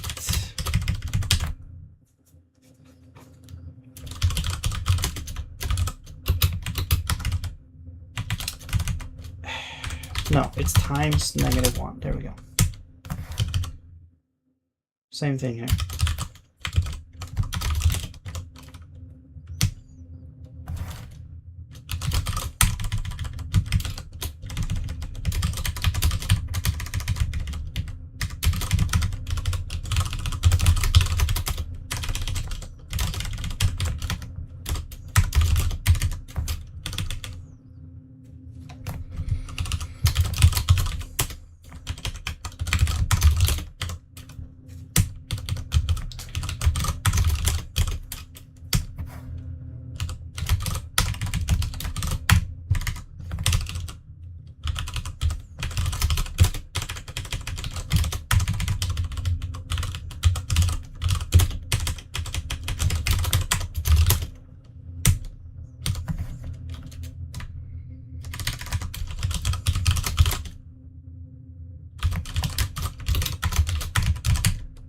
No. I'm pretty sure that was it. Yeah. 0, 0. Yeah. Not sure why y was first. That was weird. Velocity equals set velocity, not x.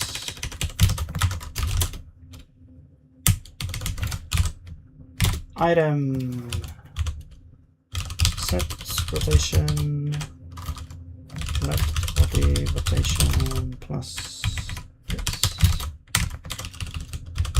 Set velocity.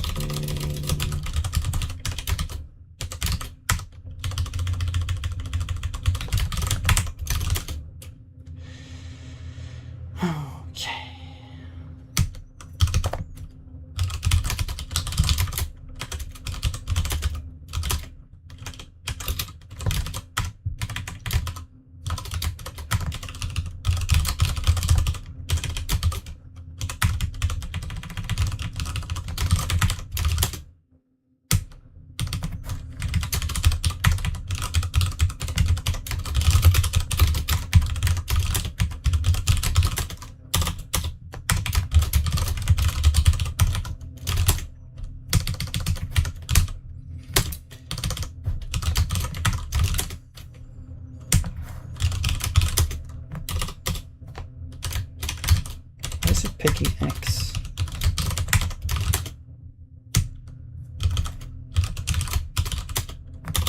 No.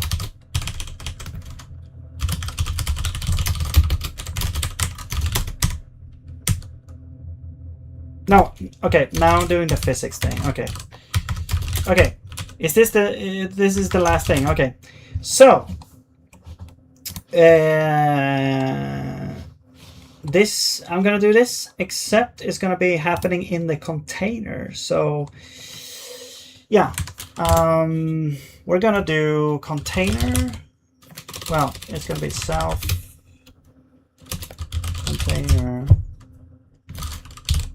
update position. Then we can select the axis. Actually, first I'm going to do start physics frame. That's going to apply the gravity. Where's the gravity? Oh, there is no gravity, right? Because this is a space game. Yeah. So we don't actually need to do this. Actually, we could just have an if here, to be honest. Like if gravity is 0, don't do anything. I'm just not gonna do this here. No gravity, so you know I'm not even gonna say anything.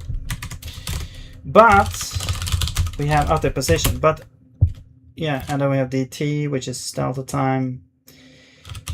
Sure, let's get the delta time. Let's get game. No, not real time. It's gonna be delta time. That's the time. Actually, that's the time step. Oh yeah. Actually, we have. It's gonna be the time step, right? That's right. Okay. And then the axis. There we go. So, but we're gonna loop through the axis. It depends on if we're gonna do separate updates or not. So, which for this game, I guess we don't care about that. I don't think we care about this. I set it to true here, but I actually don't think we care about this. Because we don't actually have a grid. We don't actually have like collisions resolved. So I'm gonna set that to false. I actually don't care here. So we're just gonna do like X and Y separately there.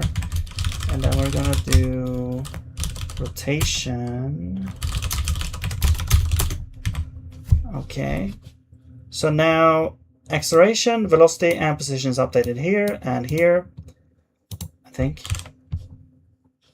Yeah. And then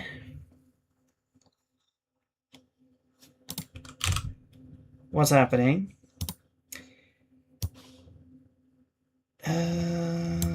Okay, this is for one body. That's the difference as well. This is for one body, but we want to do this for like all bodies essentially. We're updating position. Velocity, we're solving collisions, although this doesn't, we don't actually need to do this because we don't actually have anything to resolve collisions with, so we don't need to do that. What we do want to do is we want to insert, we want to do a dynamic, the cells into the dynamic part of the grid. So we do want to do this part. But this we could do. Yeah, so let's grab.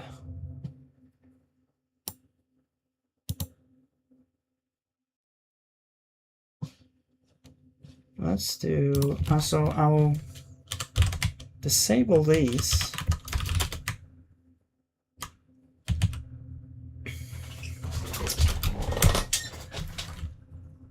And I guess we don't need you.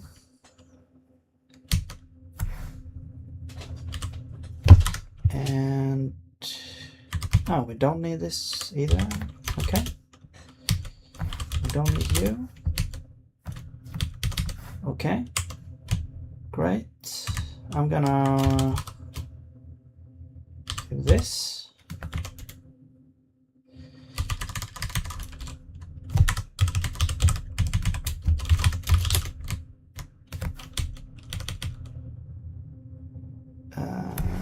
Yeah, we have the iterator. Gonna reset that. This is apparently not used. I mean, okay, let's not use it then. So we're updating X and Y and rotation. We'll reset this. We want to go through things. So this is context. Now we're going to call update axis.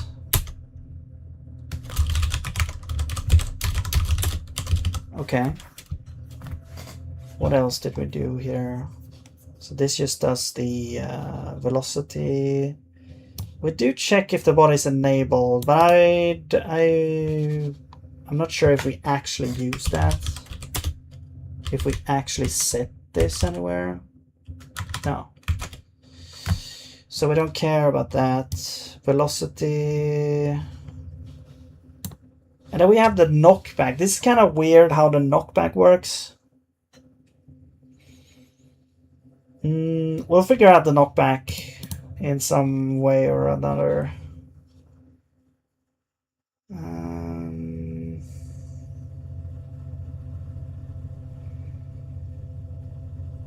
Yeah. We have, and then rotation update, and then we have the normal update axis, and then velocity is like reset. Essentially, we're keeping the velocity. It's just so that it's kind of like they get knocked back, but then they try to accelerate back to their original like velocity. And then we have the shards. A special case for the shards.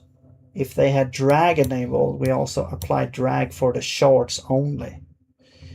We could probably iterate through all the shards separately to do this, probably. Maybe. Although shards is the ones that actually takes the most amount of time, though. We could actually incorporate this into the physics simulation. Like we could actually add drag as a part of the physics simulation, which would really increase that efficiency. And then we have enable drag as also a thing. And acceleration is reset. So we don't really do a lot. It's just a drag.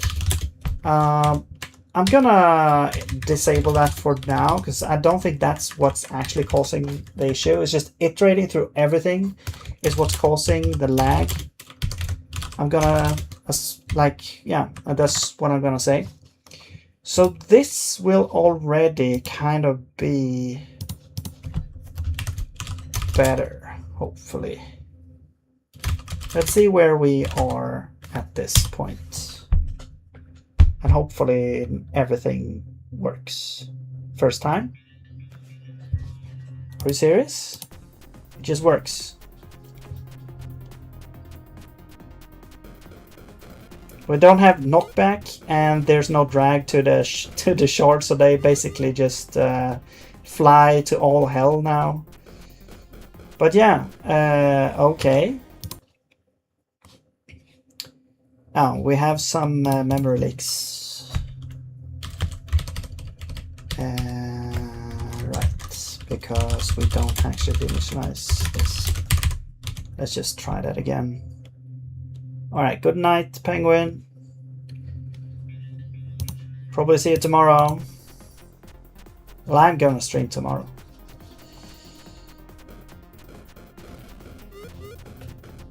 Boom, boom, boom, boom, boom. Okay. No, there's still a bunch of... What the hell? Where do you come from?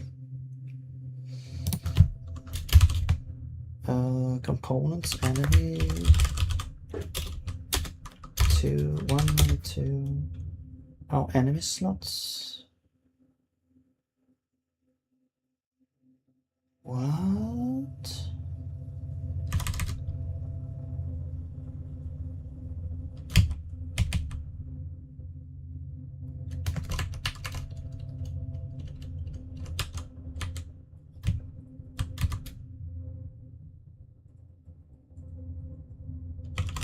Also, why do I get so many?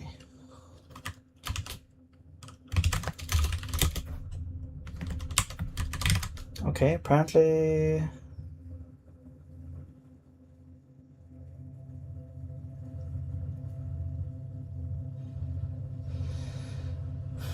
Apparently... These are not delicious.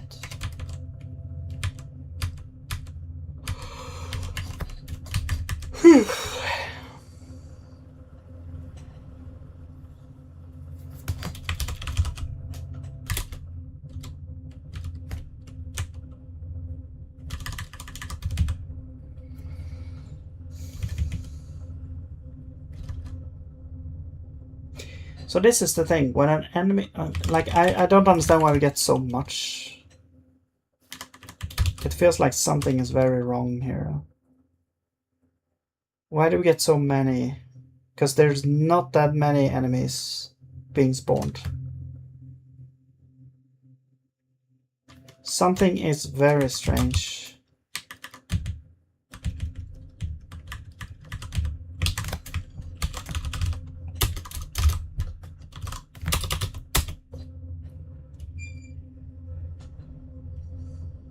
Oh, this is like the...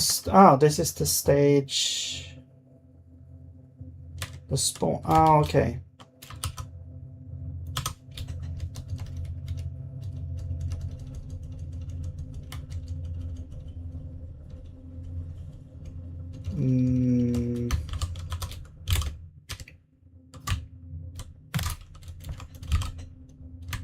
Right. Current stage.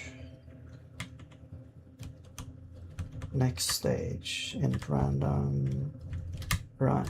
Okay. Next stage. What if we have a stage? This is undefined. So, what if we already have a stage? We want to deinitialize it, right? If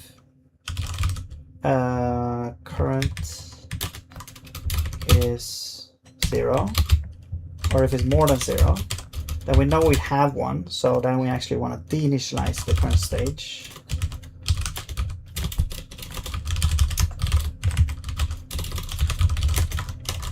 Okay, there we go. However, there is no deinitialize function on these stages.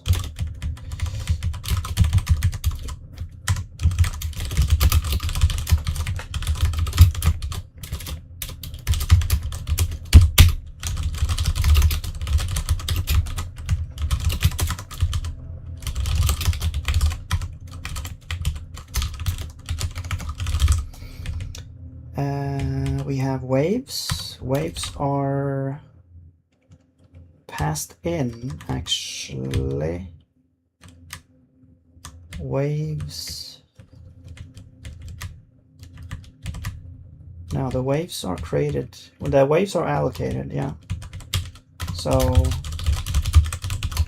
we're gonna free them.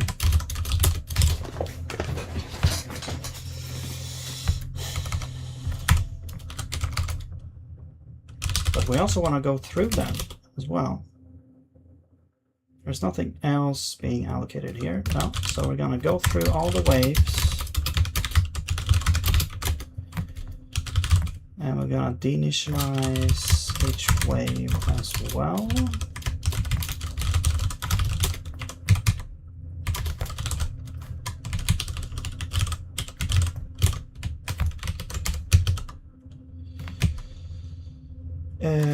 Same thing here. Spawns now is the thing we want to go through.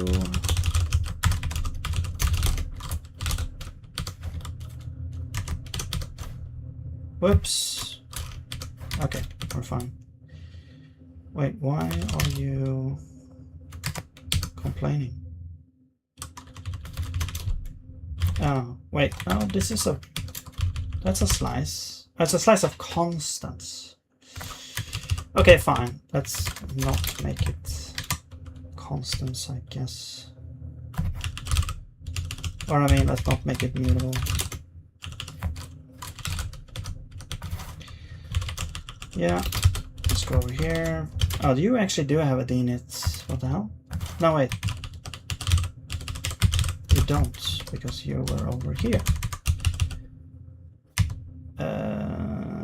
we have group. So let's switch self. If we're an enemy definition, we want to initialize. If actually this is just inline mouse.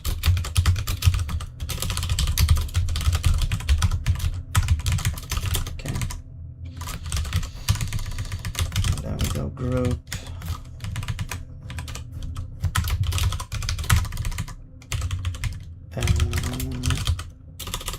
Allocator free self enemies. For self enemies. Wait, do you actually have a vector or a def? Enemy definition has a body which needs to be deinitialized. So yes, you do need a deinitialize function. All right. I mean, we could. Okay. What you can do here is, instead of making all these manual deinitialize things, you can also do an arena allocator, which is way easier. Actually, now that I think about it. So if I undo all this crap that I did. In this case, I could just use an arena actually. Then we don't need all this crap. But we do want to have this. But actually now we don't need to pass in the allocator. So because what I'm doing here is I want to pass in an allocator here. This is going to be our this is going to be like the main allocator we pass in, and then we're going to have an arena, which is the thing we're going to use. Oh. Actually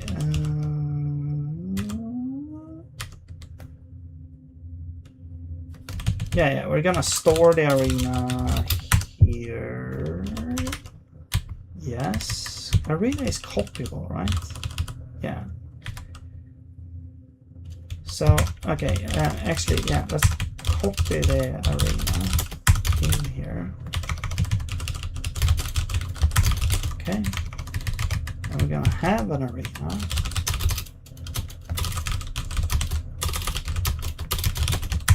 What are you saying, Penguin? Place with ZPU's GLM 4.5 flash and GLM 4.7 flash. I don't know what that is. Chinese AI guys are free. Yeah, I know.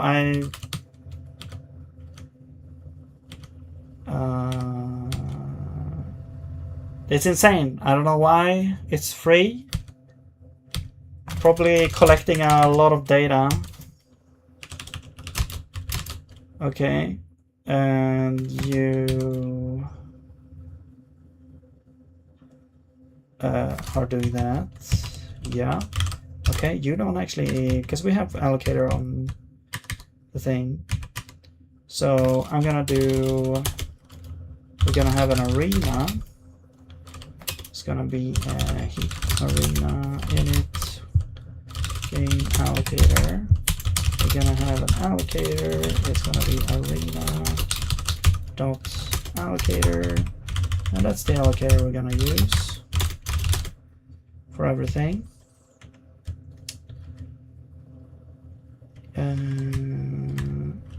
Same thing here. We don't pass. I don't think.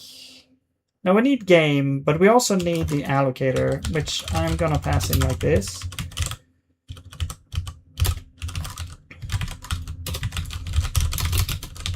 So it's not going to be game allocator anymore. It's going to be this allocator that we pass in.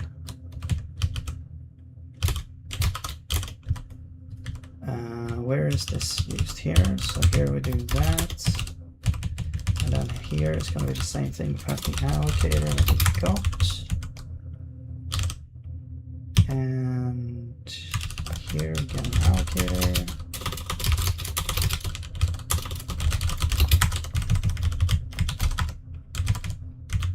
And we actually pass this in here.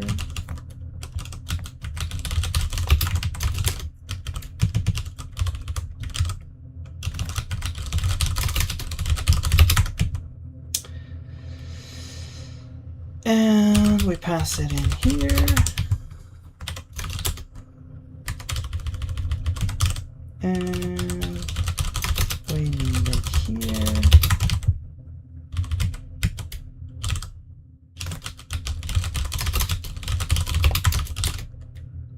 And here.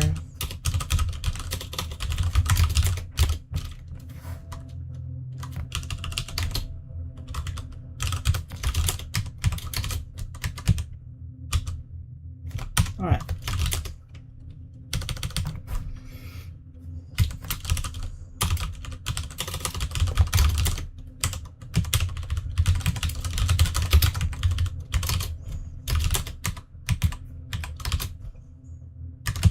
What's this?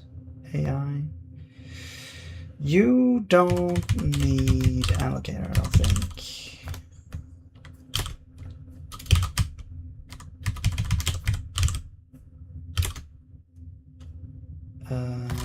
Wait. No. Init random state machine. No, you don't need allocator. Okay.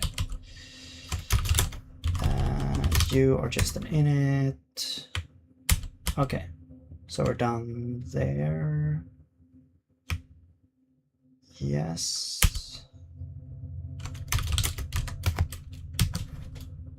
And slots. I think we're done there.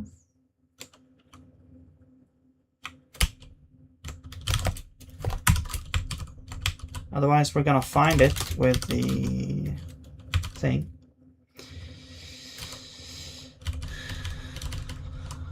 All right, back here. Back to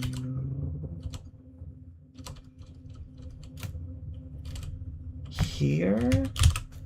Here, yes. Random. You are gonna be allocator. Wait.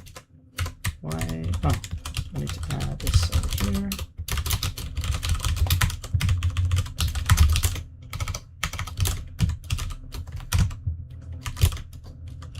Okay. Same thing here.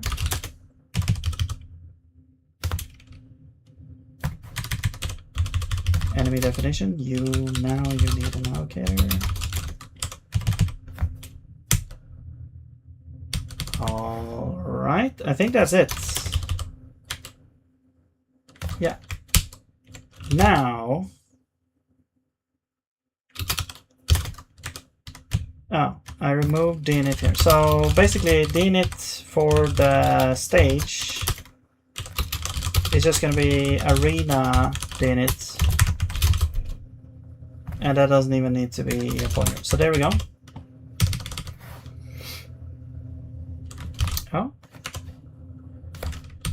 Oh, you need allocator as well. Cool. All right, there we go. Now let's try this again. So we could try this basically just opening and starting and exiting immediately, because this is the... Okay, we still have a couple of... Well, that's a lot of... What's this? Allocator 142. What? There's a long stack trace.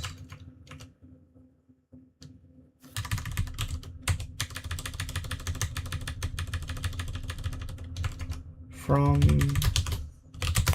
proposed enemy 139.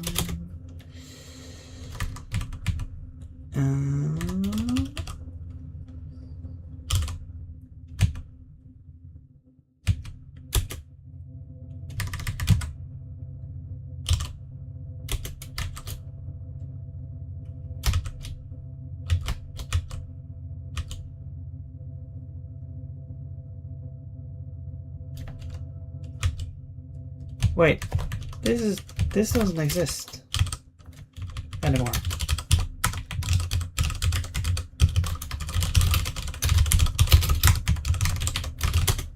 What the hell?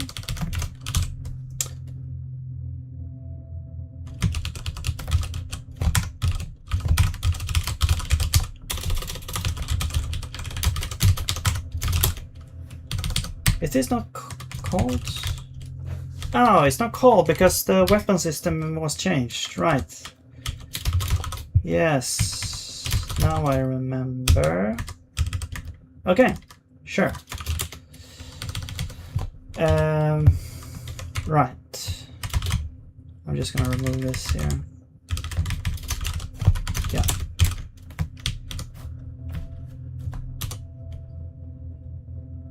Okay, but why do we get leaks?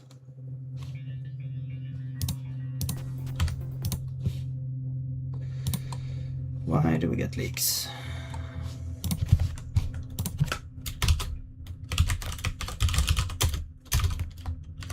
$36. Init random. Allocator. Then it's gonna be this one, right? No. Wait.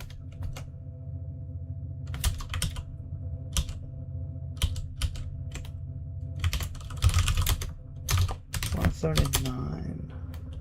No, 36. Init random gives us an enemy, right? So we got allocator 40. Where's this? 170 is now giving us a body, maybe? Yes. And you are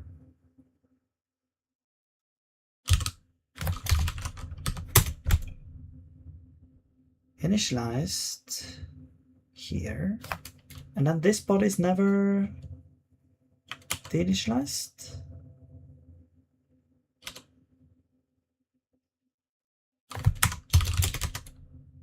Or, well,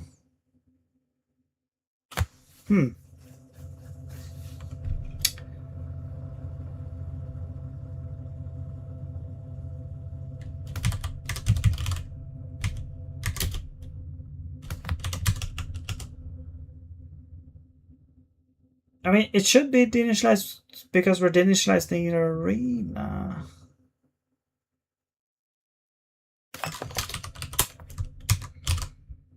And this one is only called from here. So that's strange.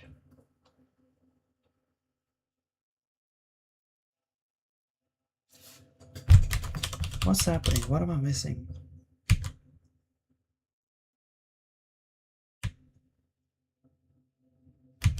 I might have missed this somewhere.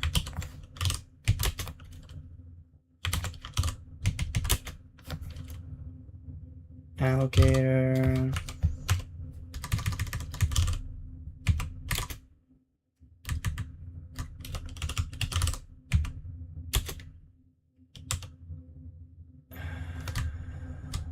If I missed it here, there's probably gonna be more stuff that I missed then in that case. Yeah, this doesn't make sense. Do we get the same issue here? Yeah. Okay, so we have a bunch of these. That's weird. Because I can't find if we're using game allocator instead. This is just passing allocator in. We're passing allocator in here. Init body random.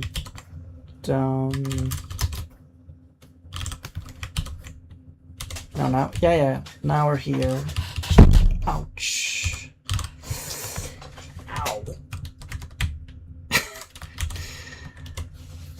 I just slammed my table. I hit a nerve or something, I don't know. Okay, come on. Let's say I have like 12 minutes left to fix this here. I'm just fixing like these memory issues. Actually, I should just forget about this for now and just try to go.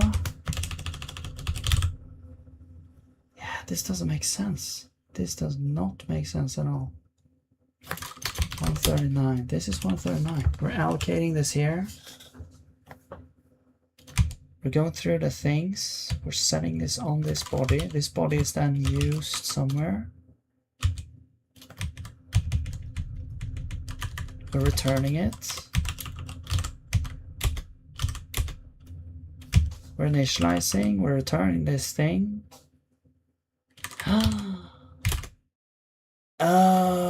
Wait.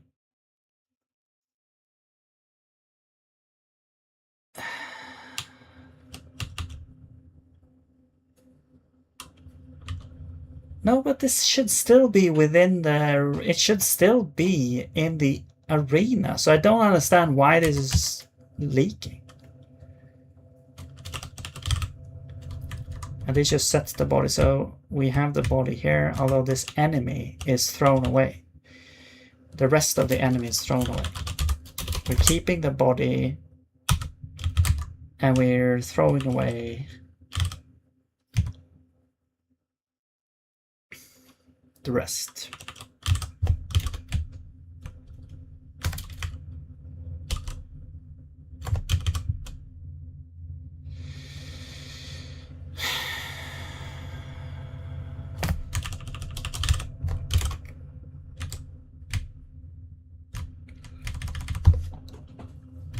Man.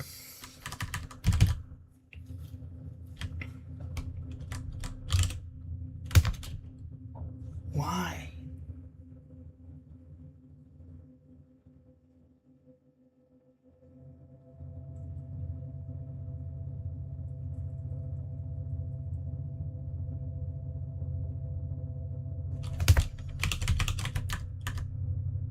What the hell, man?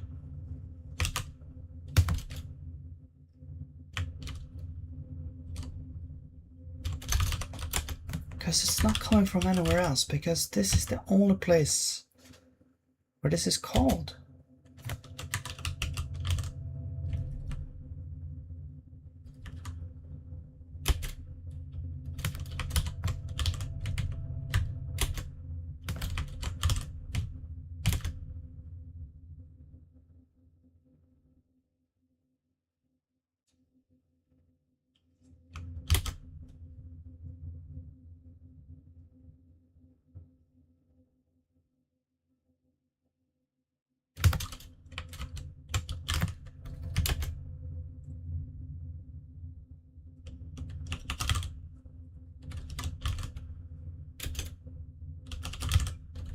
Yeah, I have no idea why this is actually leaking.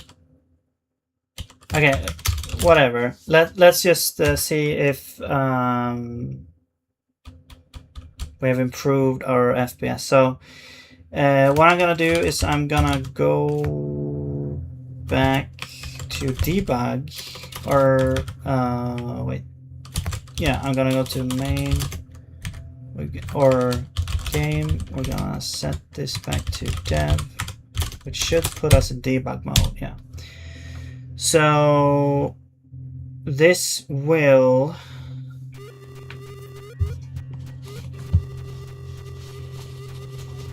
whoa, look how much better this is. Okay, let's try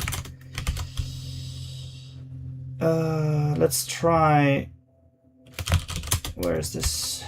Let's try like is it better though? Maybe this is how it was before. Actually, I just never saw this animation before.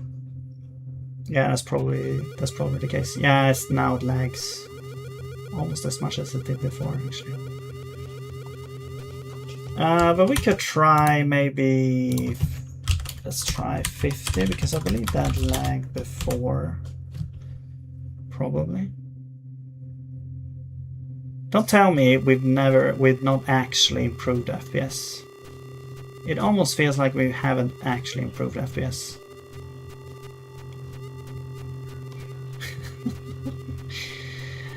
We did all that for nothing. I mean, that's not entirely true.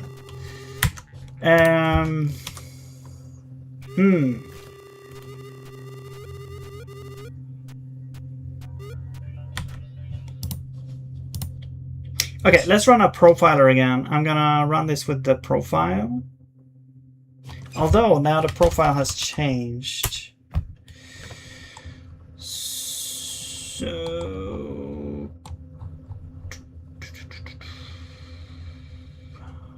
Although we are still iterating through everything and doing this though. But we have to kind of do that at some point.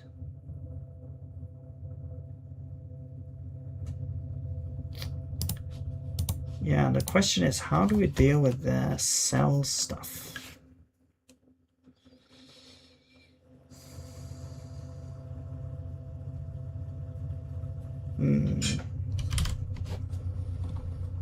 This iterator, it's only the body as well.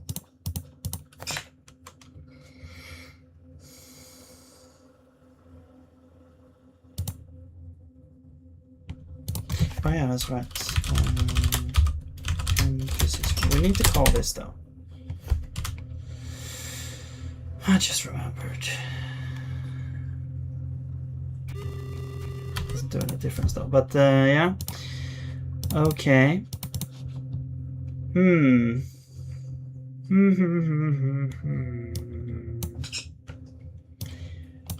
mean, if we don't do this, it's probably gonna be very fast. Probably.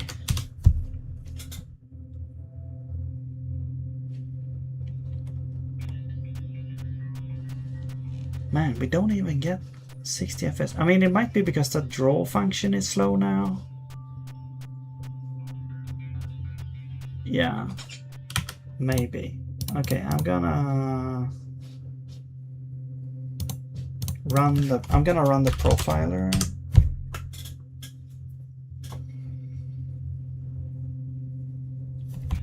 Okay, but before that we actually need the zones. So this would be a frame. Okay, have this over here.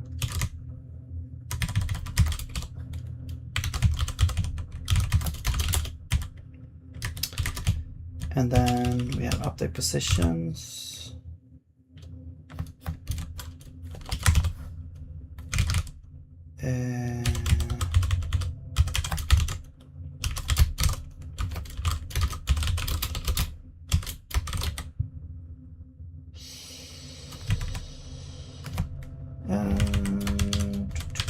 Let's do tag main axis.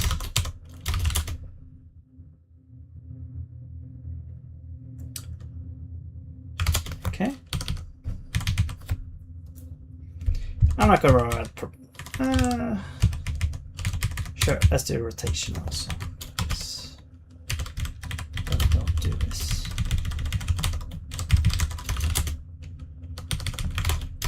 Alright. There we go. Now we can start profiling. I'm gonna try and find the program. And I'm gonna reconnect here at stop. All right, yeah, look at this. The update takes like microseconds now. Holy crap. Actually, this is the player system taking up. Holy crap, this takes like 4 microseconds now. It's the draw function that actually takes a long time now. Yeah. So if, let's say we quit, we don't draw,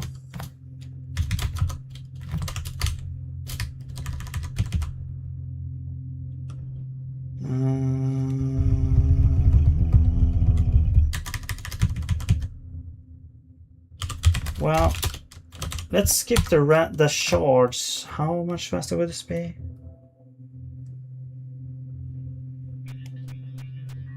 Okay, now we're up to 60 again.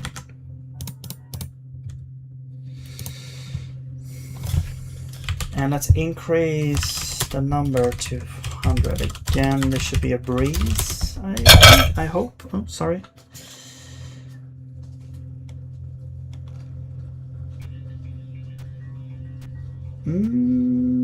Okay. Now we're reaching the limits again. Interesting.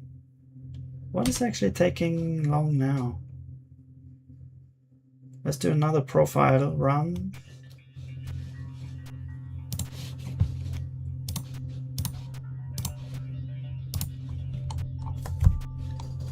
It's still a draw because we're doing probably a lot of iterations still. I'm gonna add a zone there. There's a draw. Draw and draw. We do have a zone here, but we don't have a zone here.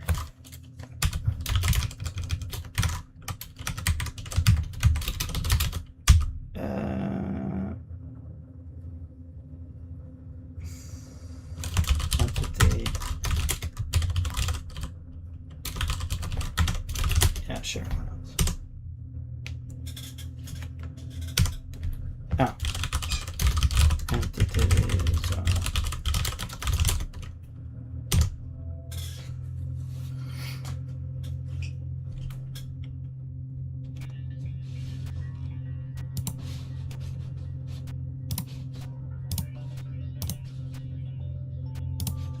All right. So yeah, we got like 40,000. Only 40,000? I thought we had 100,000. Strange.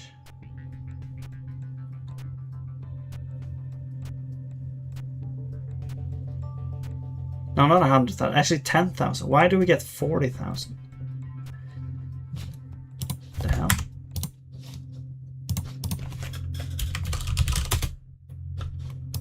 100 times 100 is 10,000. Why do we get 40,000?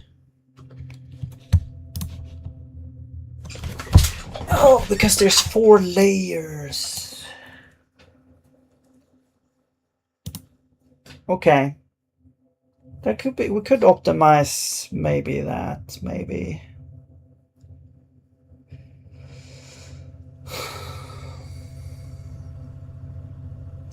I mean, technically, we could...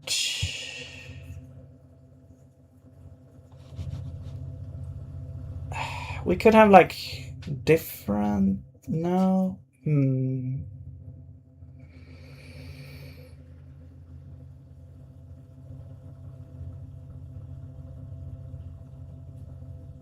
I was thinking how we could, like, order them. Maybe we have... Maybe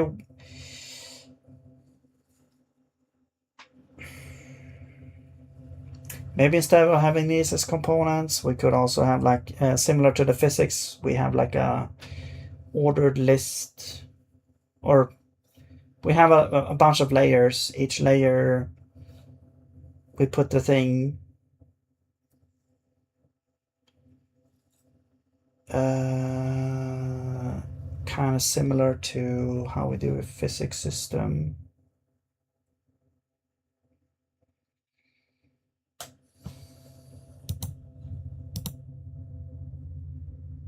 But yeah, still.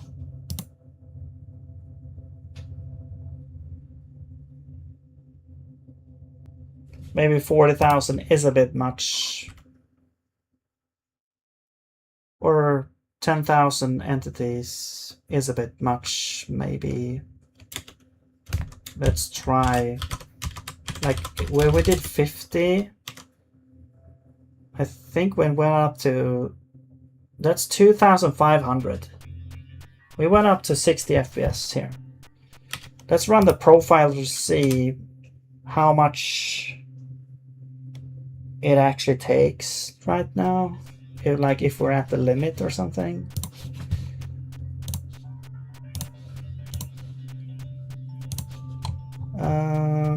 Yeah, almost. This takes 12.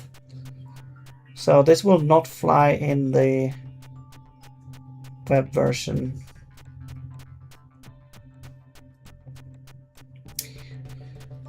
Okay, so next step is to restore functionality with the new physics system. The draw system, I'm not sure exactly how much we can optimize.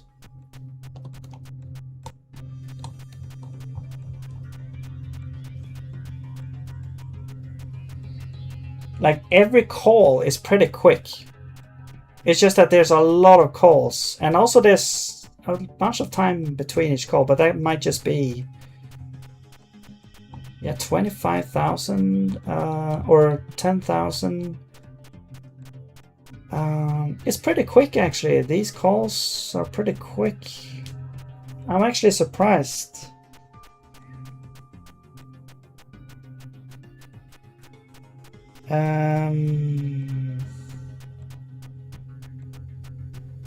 I guess it just sets up like a command or something, maybe. Not sure. So, yeah. It's like the iteration itself is taking a long time.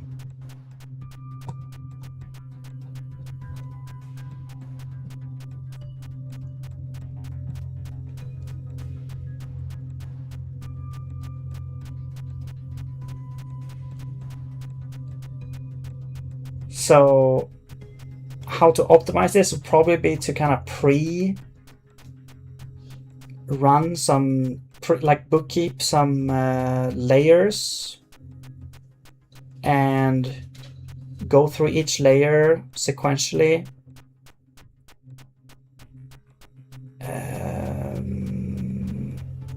Yeah, so the iteration won't be I guess, an iterator based one. It would instead be just going through all those in the list, and then I guess we would have some kind of update function, like every time something is inserted, it has to be inserted into that list or removed. Maybe,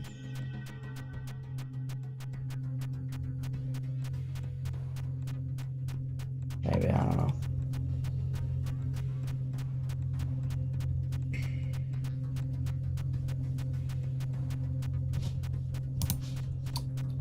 Because we're not actually...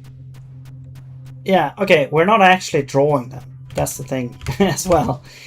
Maybe that's why it's fast, because we're just... right, we're actually... we're entering the draw renderable and then we're quitting immediately.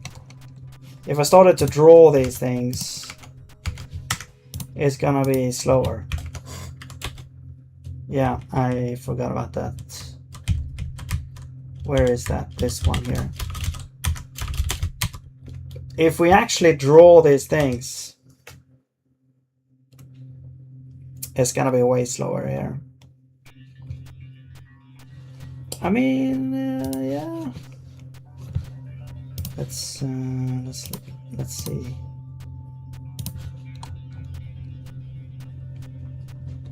All right, so now we've got okay, now things are happening here. So this will actually be... I mean, it doesn't take that long. It's not 300 nanoseconds. It takes more than 10 times the time now. So... But I'm curious. I want to try if we exit and lower this to 1,000 entities. Let's say 1,000 is probably a good number. to have. Okay. And then I'm gonna try this, whoops, sorry, on the web here. Whoops, no, stop it.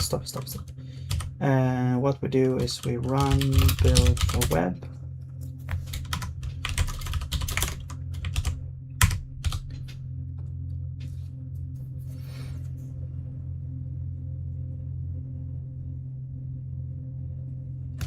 Okay, and then I'm not gonna screen it, I'm just gonna go in here.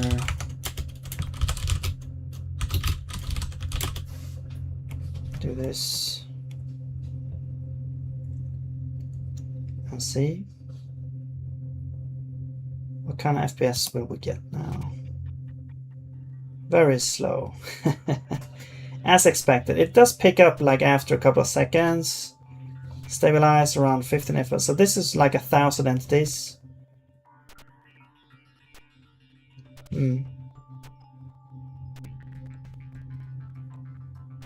Okay.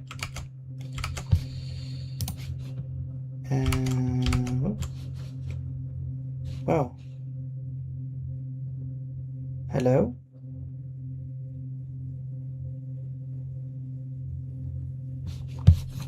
Okay, my computer just froze there for a second.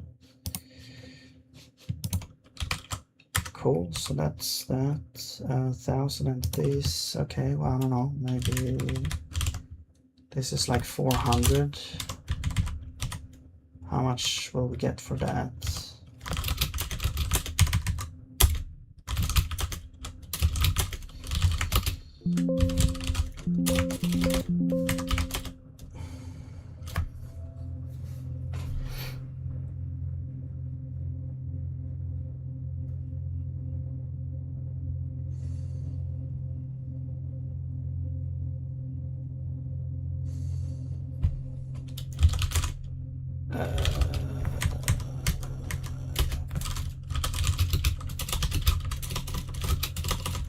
I think you need to put dot there, but I'm doing it just because.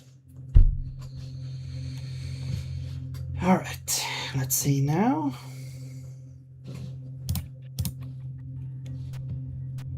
Okay, it goes up to 30.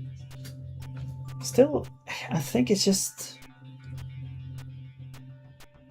I don't know, it feels like it should be more.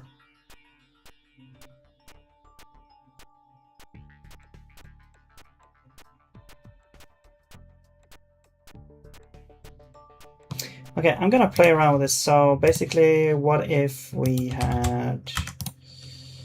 So, okay, so I'm gonna divide by 4. That means we're at 400. That means we should get down to 100. So doing this, we'll divide by 4. This will kind of simulate if we actually optimized the drawing. This is what kind of what the effect would be. We're doing like a quarter of the iterations.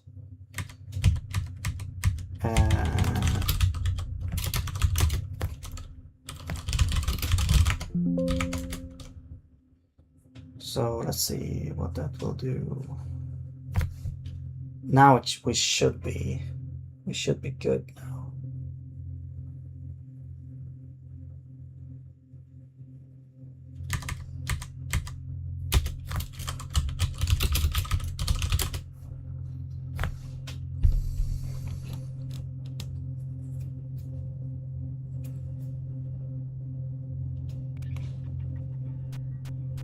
Okay, now we're at 100. So this is like 100, or actually it was, yeah, it's 100 entities, yeah. No. 400. No, wait. Yeah, 400 entities actually, because I need to multiply the number of entities by 4 to get the actual number. So this will more be 400 entities, I think, is pretty good then to aim for. So if we could optimize the drawing to do that, that would be really good. Let's see if we can just do that real quick. I'm gonna go back to 20 here. because the issue is here, like we go through all renderables 4 times because we have 4 layers, because we want to draw them in a specific order. And the kind of naive way I did it is I just go through everything 4 times, only draw the things that have the correct layer, and then draw them. This is happening every time, even though the layer basically never changes for each entity.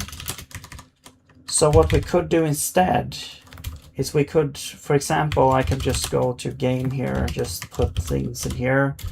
So I'm gonna just put layers. Oh, we already have this. Draw layers, draw layer lists,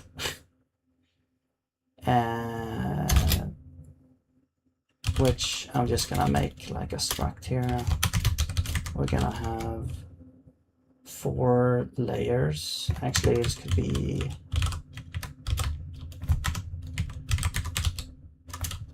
4.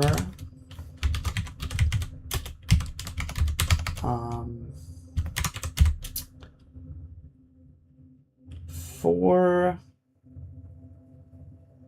arrays, I guess.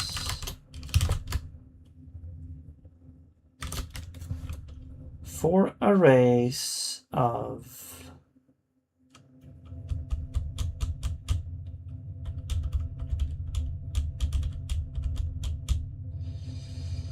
I guess they could be entities. I'm not sure exactly how to do this, but let's do that.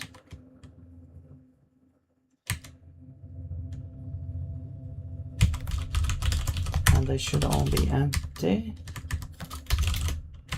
to start. No, wait, this is the type. There we go.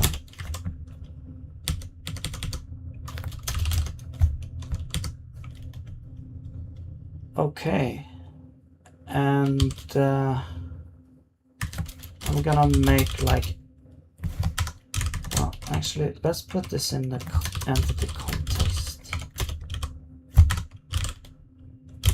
So kind of the same way we have add body, we can also have add renderable, or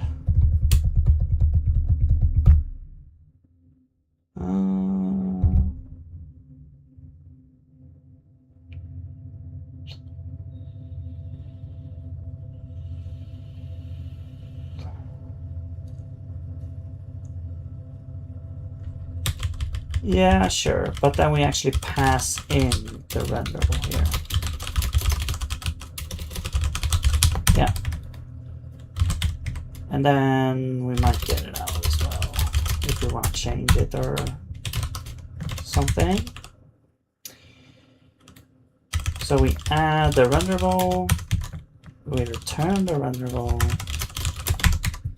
and also we say, depending on the draw layer, so we have to, the draw layer has to be set. Actually, you know what? Let's not actually return. Yeah. So it has to be set before, because we're going to use it now to say that draw layer lists, and there's going to be the draw layer here. No, layer. We're going to append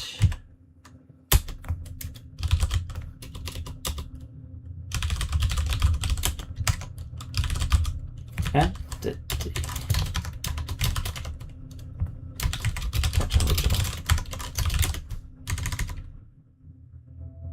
Actually, they could be sets, maybe instead. Ah, whatever. Okay.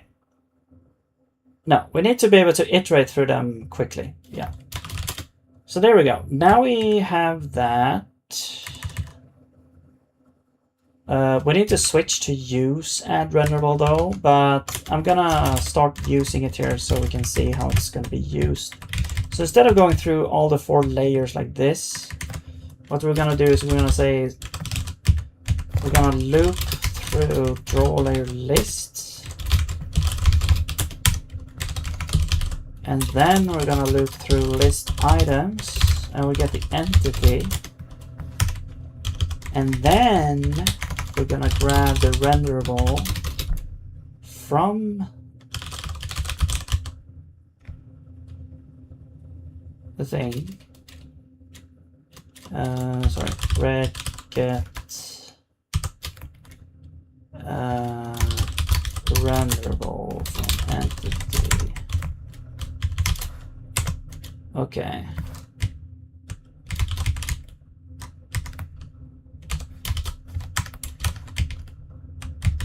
And we're doing this part.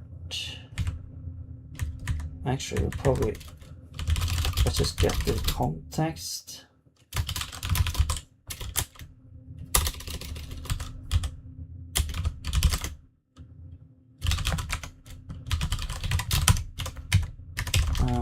This itself, yeah.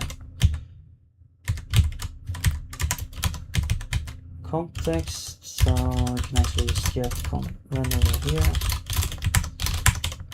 And there we go. So now we don't do that. Layer. Oh, right, we don't do this because we're already in the correct layer. And we don't do this, we don't do that, we don't do this, we don't do that. Renderable is not actually needed right here. We just pass in that there. Okay, cool. Great. So this should like cut this in a quarter of the time. But we do need to bookkeep these lists though. So that's the thing. But it's gonna be pretty simple. Like when an enemy is destroyed,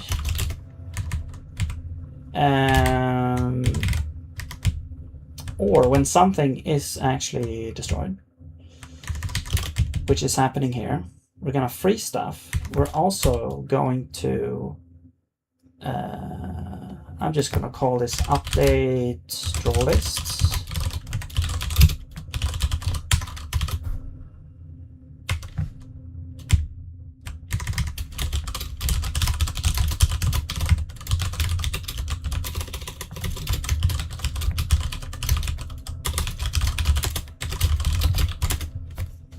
Okay.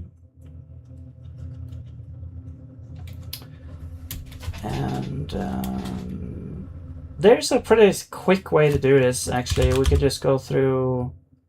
It could cause some weird graphical things happening. Like, for example, if you have a lot of enemies drawn. Okay, I'm not even explaining what I'm saying. So there's two ways to remove things from an array list. You have ordered. Okay, let me show you here.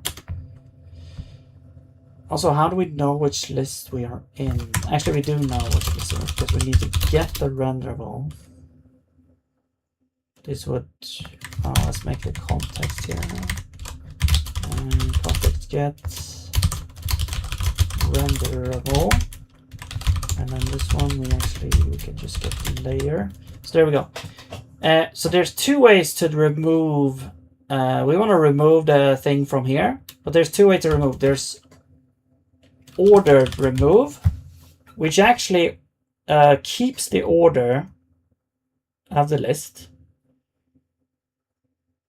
So it removes the thing we're removing, and then basically the time it takes depends on the index. Like if the thing you want to remove, if the index is at the top, it's going to take the longest because it needs to shift everything up once. So it's going to have to shift everything that's below the index up once. If you delete something at the end, that's going to take the least amount of time. So it really depends on which enemy gets killed is how long this is going to take. But since it's just a one-time thing, it's not going to be that, you know, it's probably not going to be that much. But if you really want to have like super optimized remove, you can do a swap remove. Swap remove will just switch the last element with the element you're going to remove which will change. It will be very fast operations, just like O of 2 or whatever, O of 1 or whatever. But it's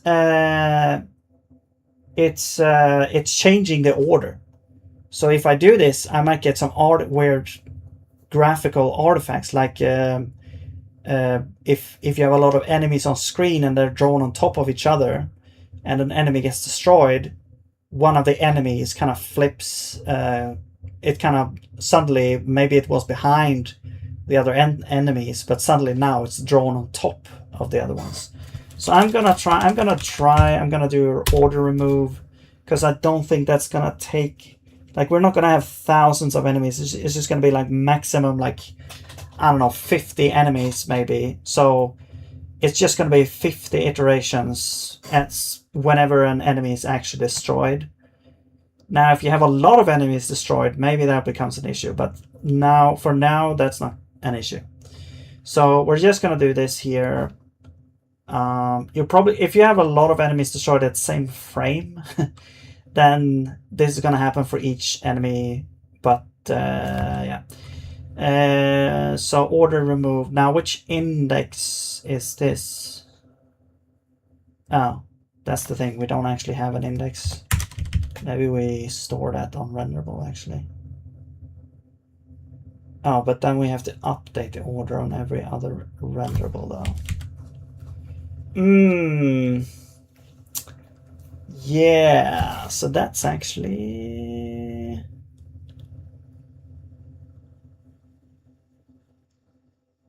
That's actually an issue. We don't know where this entity is. I mean, I guess we can find it.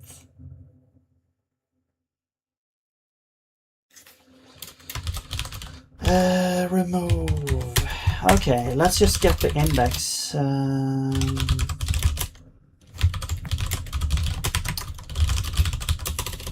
Let's get the list like this. And index, gonna be list index of what? Alright, I have to do mem. Don't have standard here.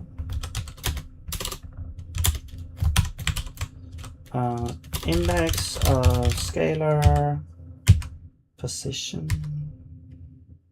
Find deprecating scale. Oh, I didn't know that. Find scalar. Linear search for the index of a scalar value inside a slice. I wonder why that was changed. It's just a better name, or index, like, is there anything other? Is there any other reason? It's just a name change. Like, if we go to the definition, it's just going to be equal to the other one. Oh, this, okay, so these are just aliases. Okay. Okay, whatever. And we need to look into a list of entities. The slice is list.items. And the value is that we're looking for.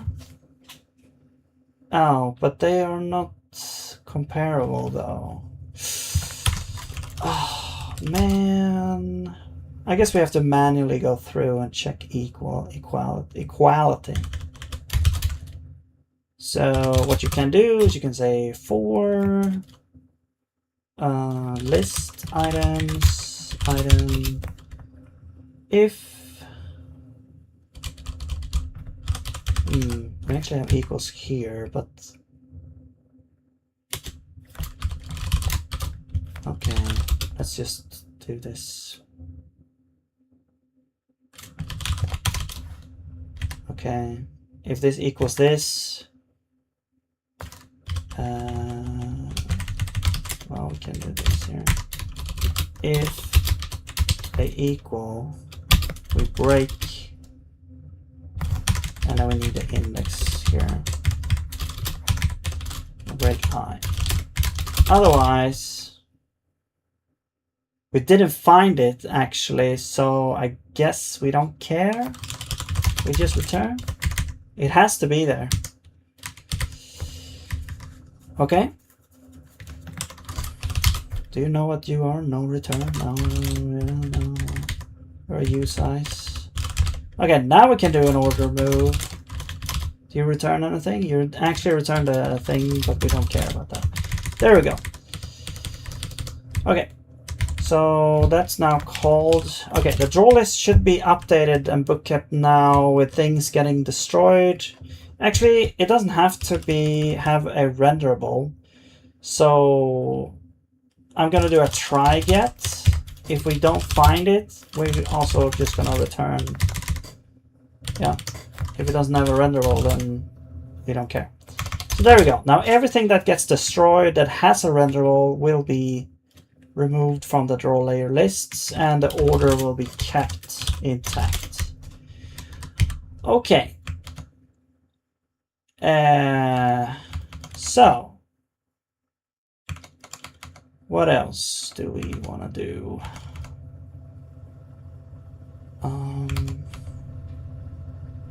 Yeah, so there we go. So now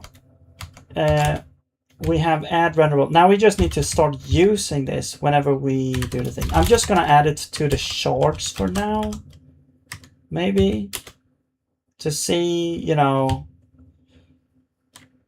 how much better this is. So renderable. Let's go to, I think it's the enemy system.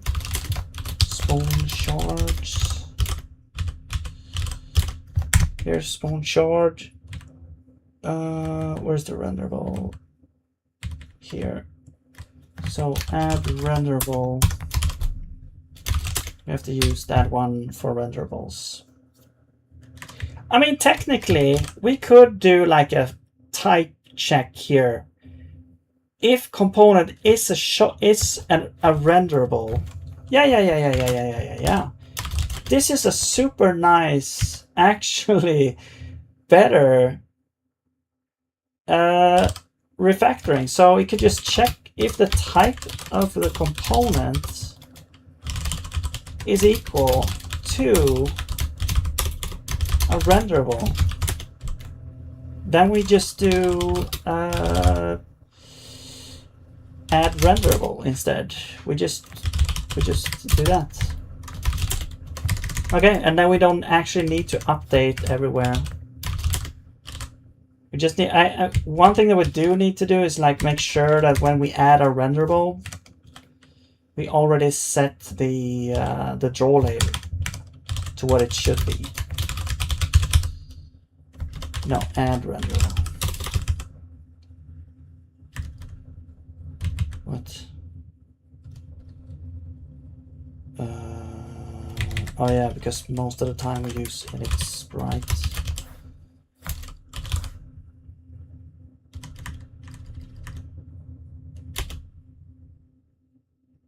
Okay, I'm just gonna run and see.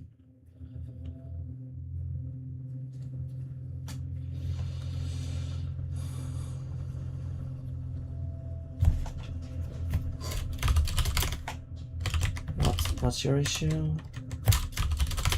I know what, when we do this is a problem with arrays instructs that you copy, because this is not gonna be copied over properly.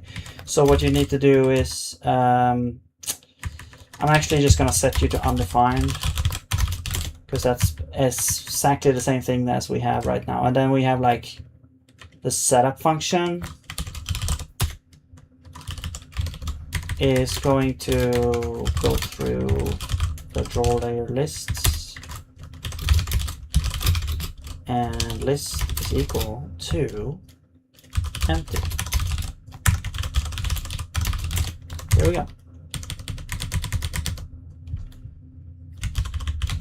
Okay, you need to do this. Okay, now it should work. Fingers crossed. No, so there's something else that's wrong.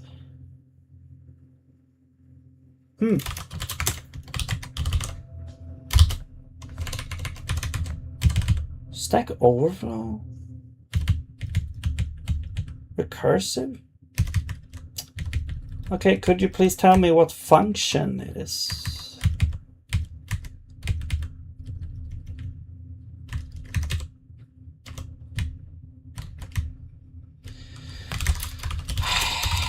Okay.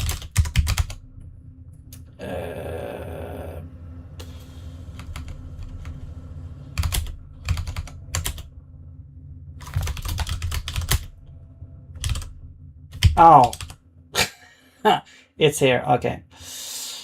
This calls add renderable. This calls add renderable. So okay, we need a special version here. Let's just do that.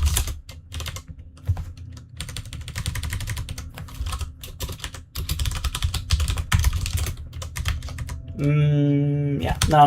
Yeah. I could do it in another way, but whatever. Like I could break out into another function and yeah, okay. But now we're back to, I think, 2020, yeah. So, but this is not the, so technically now I'm gonna try to run this in the web, and hopefully we're gonna get the same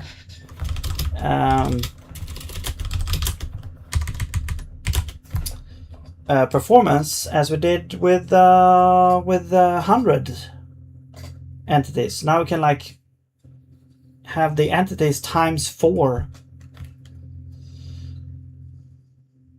So let's try it. We should get like 100 FPS or something like that.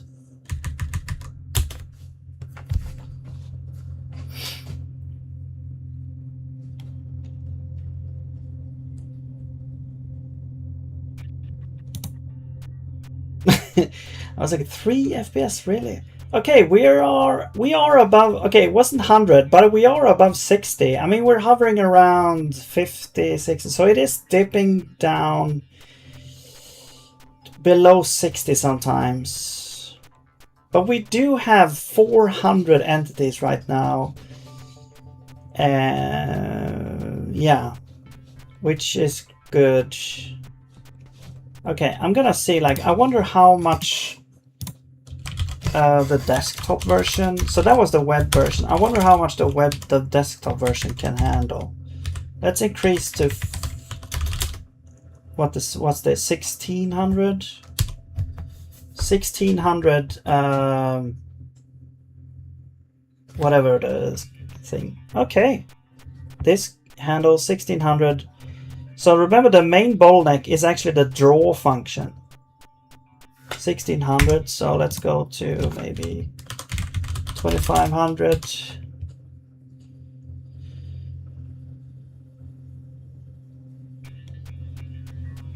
Okay, still 60 FPS.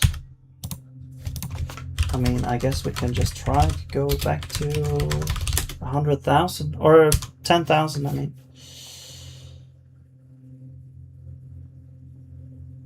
They should drop, right? Yeah. Okay. Cool. So I wonder where the limit is. What's this? 5,000 almost?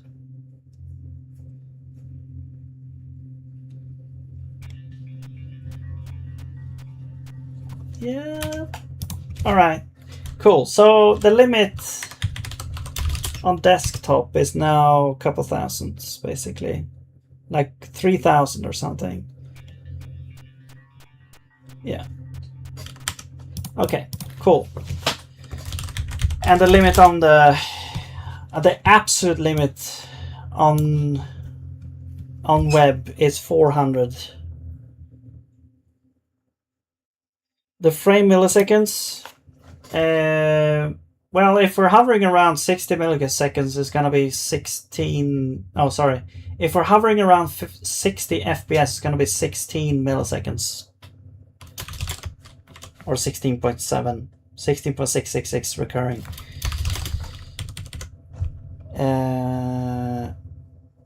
yeah, the web version handles the web version hovers around 60 FPS with 400 entities.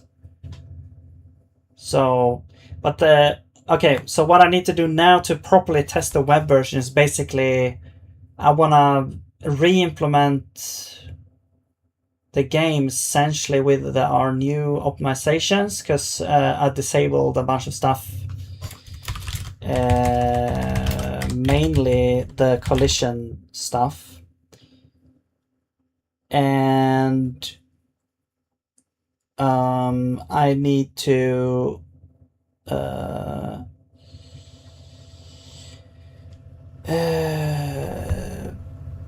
yeah, it's the collision stuff for the things. What else is it?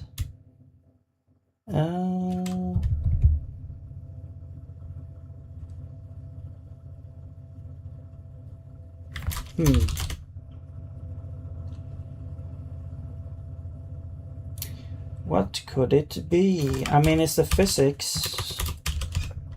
Yeah, I think it's just the collision stuff, actually.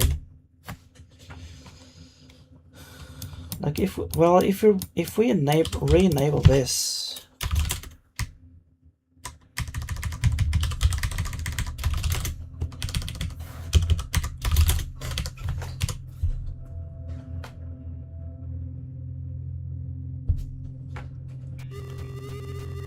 and we go back to like how much, like 50 like 2,500 entities was comfortable on desktop. How much is it now?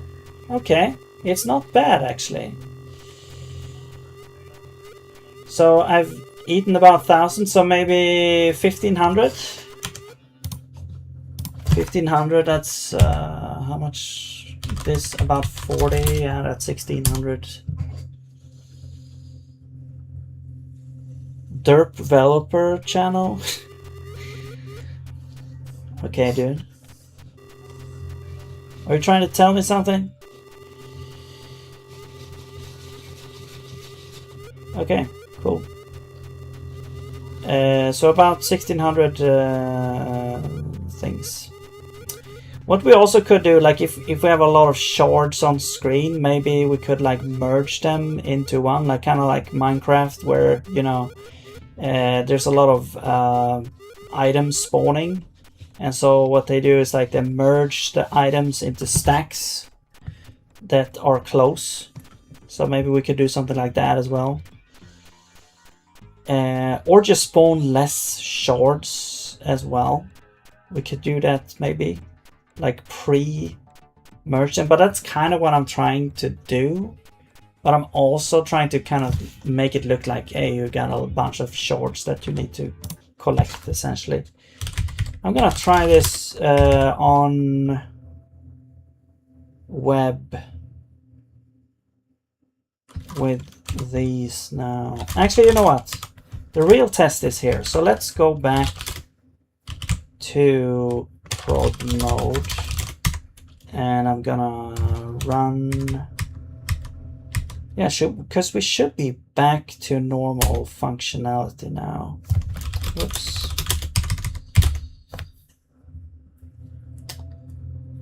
Bone Circuit. Are you a game dev or what's your deal? And welcome. Okay, I'm gonna run through and see how much lag we'll get through a couple of stages, and then I'm gonna call it for this time. All right.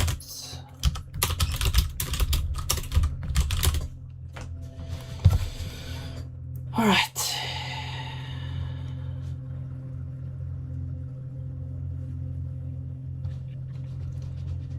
Letting it settle a little bit.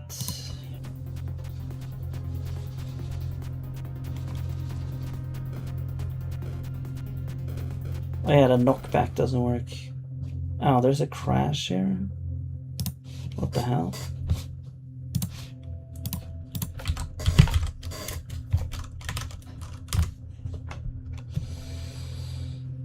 Oh, there's a crash when we do the bookkeeping stuff, maybe.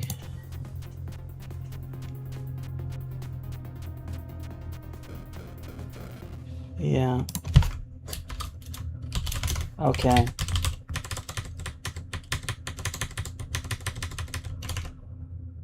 Invalid free.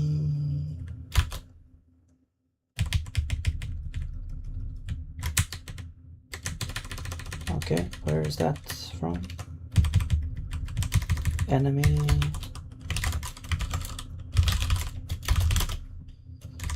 Body slots. Invalid free, really?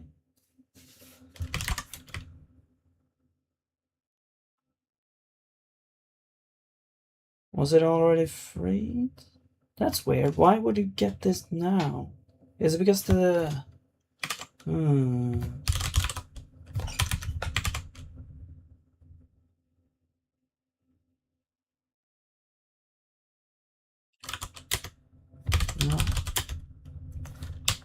It's because of this. Spawn enemy. Enemy definition. Body. Yeah, we're just passing it in, so we could clone it.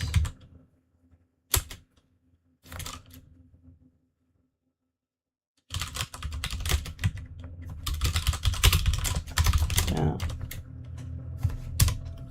Okay, let's just clone it.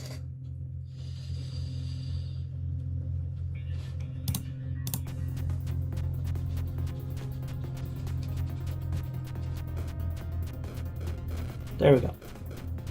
Oh yeah, the drag as well. But okay, now we have kind of like a sort of functioning thing. I'm gonna try to make the drag work as well.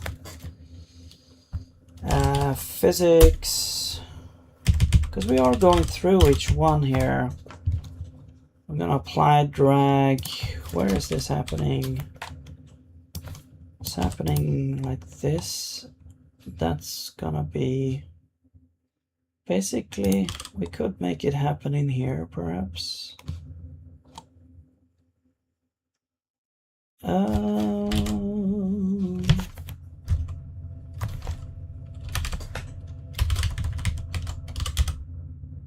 Yeah, let's do it after this, I guess.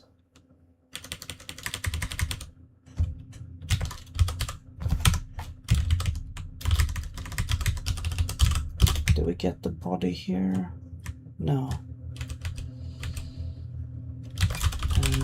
Get body.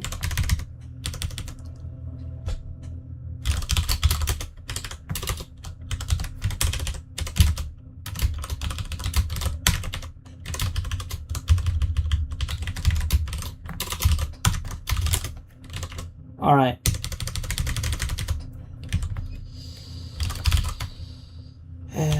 Rotation velocity to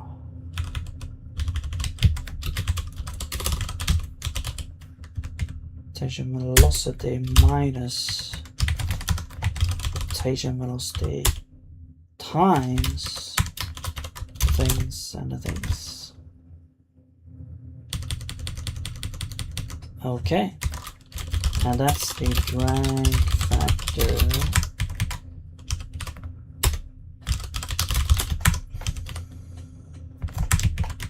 What the hell? Okay.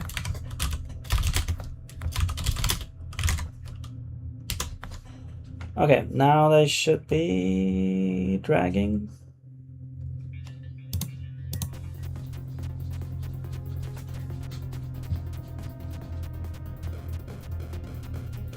The only thing that doesn't work now is the knockback, but we'll live without it. And we got some memory leaks, but whatever.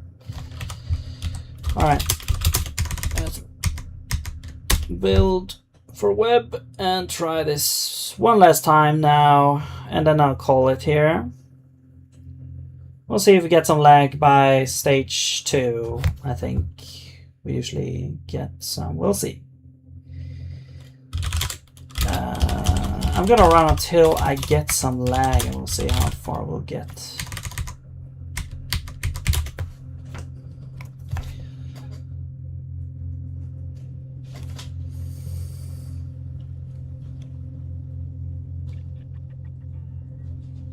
I don't count the beginning.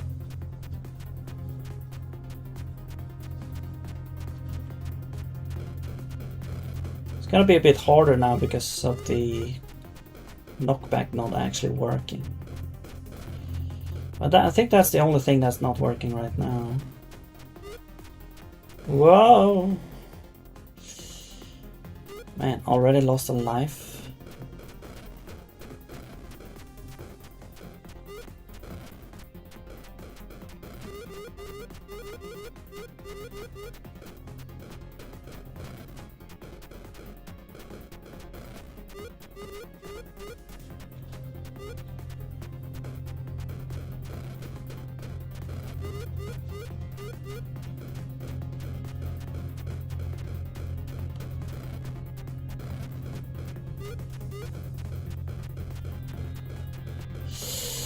Yeah, okay. I was painting myself into a corner there.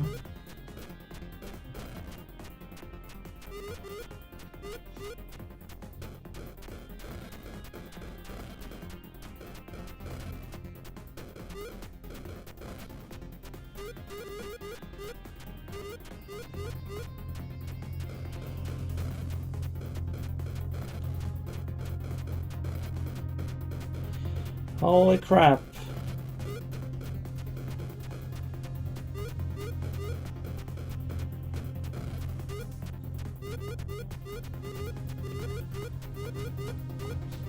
Alright, we made it.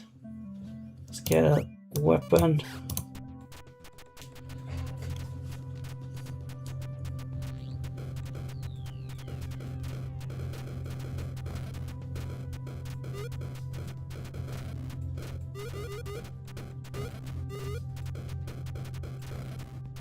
Okay. Starting to drop a little bit. It's still above 60 though.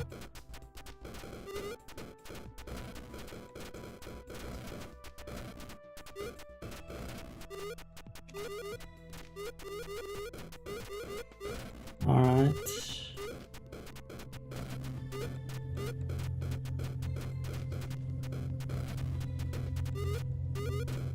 I mean, then it also depends on the computer and everything.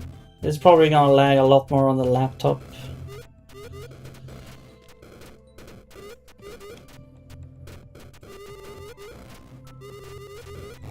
Oh my god.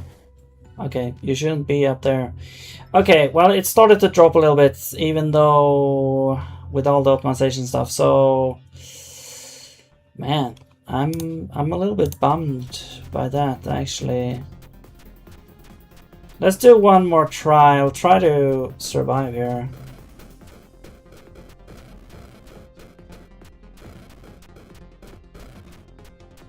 Like, we seem to make a lot of progress with the FPS, but it still drops down a lot.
Okay, that has to be the last wave. Yeah. Oh, we got the bad weapon. Okay, whatever.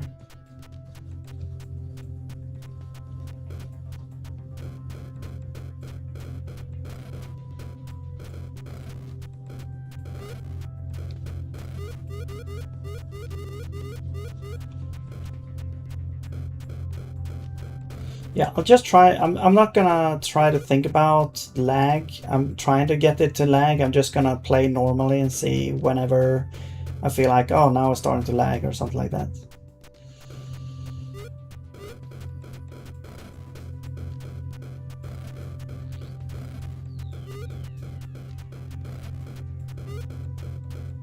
Oh, man, that was close. Oh. Okay. Like, it does feel like it's kind of weird because sometimes it looks sort of choppy, but the FPS doesn't chop.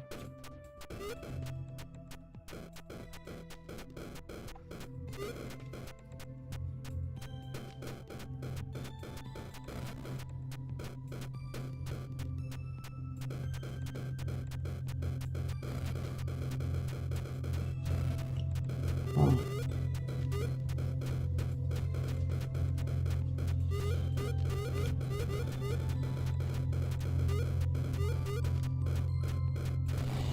What?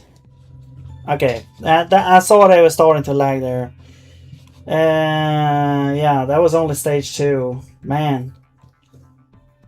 Alright. I mean, it's fine, I guess. Just not sure exactly how to improve on it right now. It's probably still a draw function. That's the bottleneck.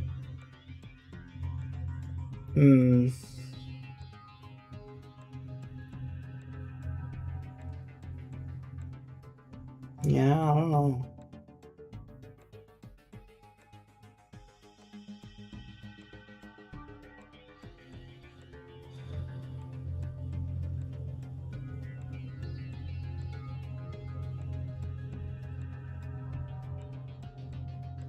Alright, but anyway, yeah, I was thinking a little bit there.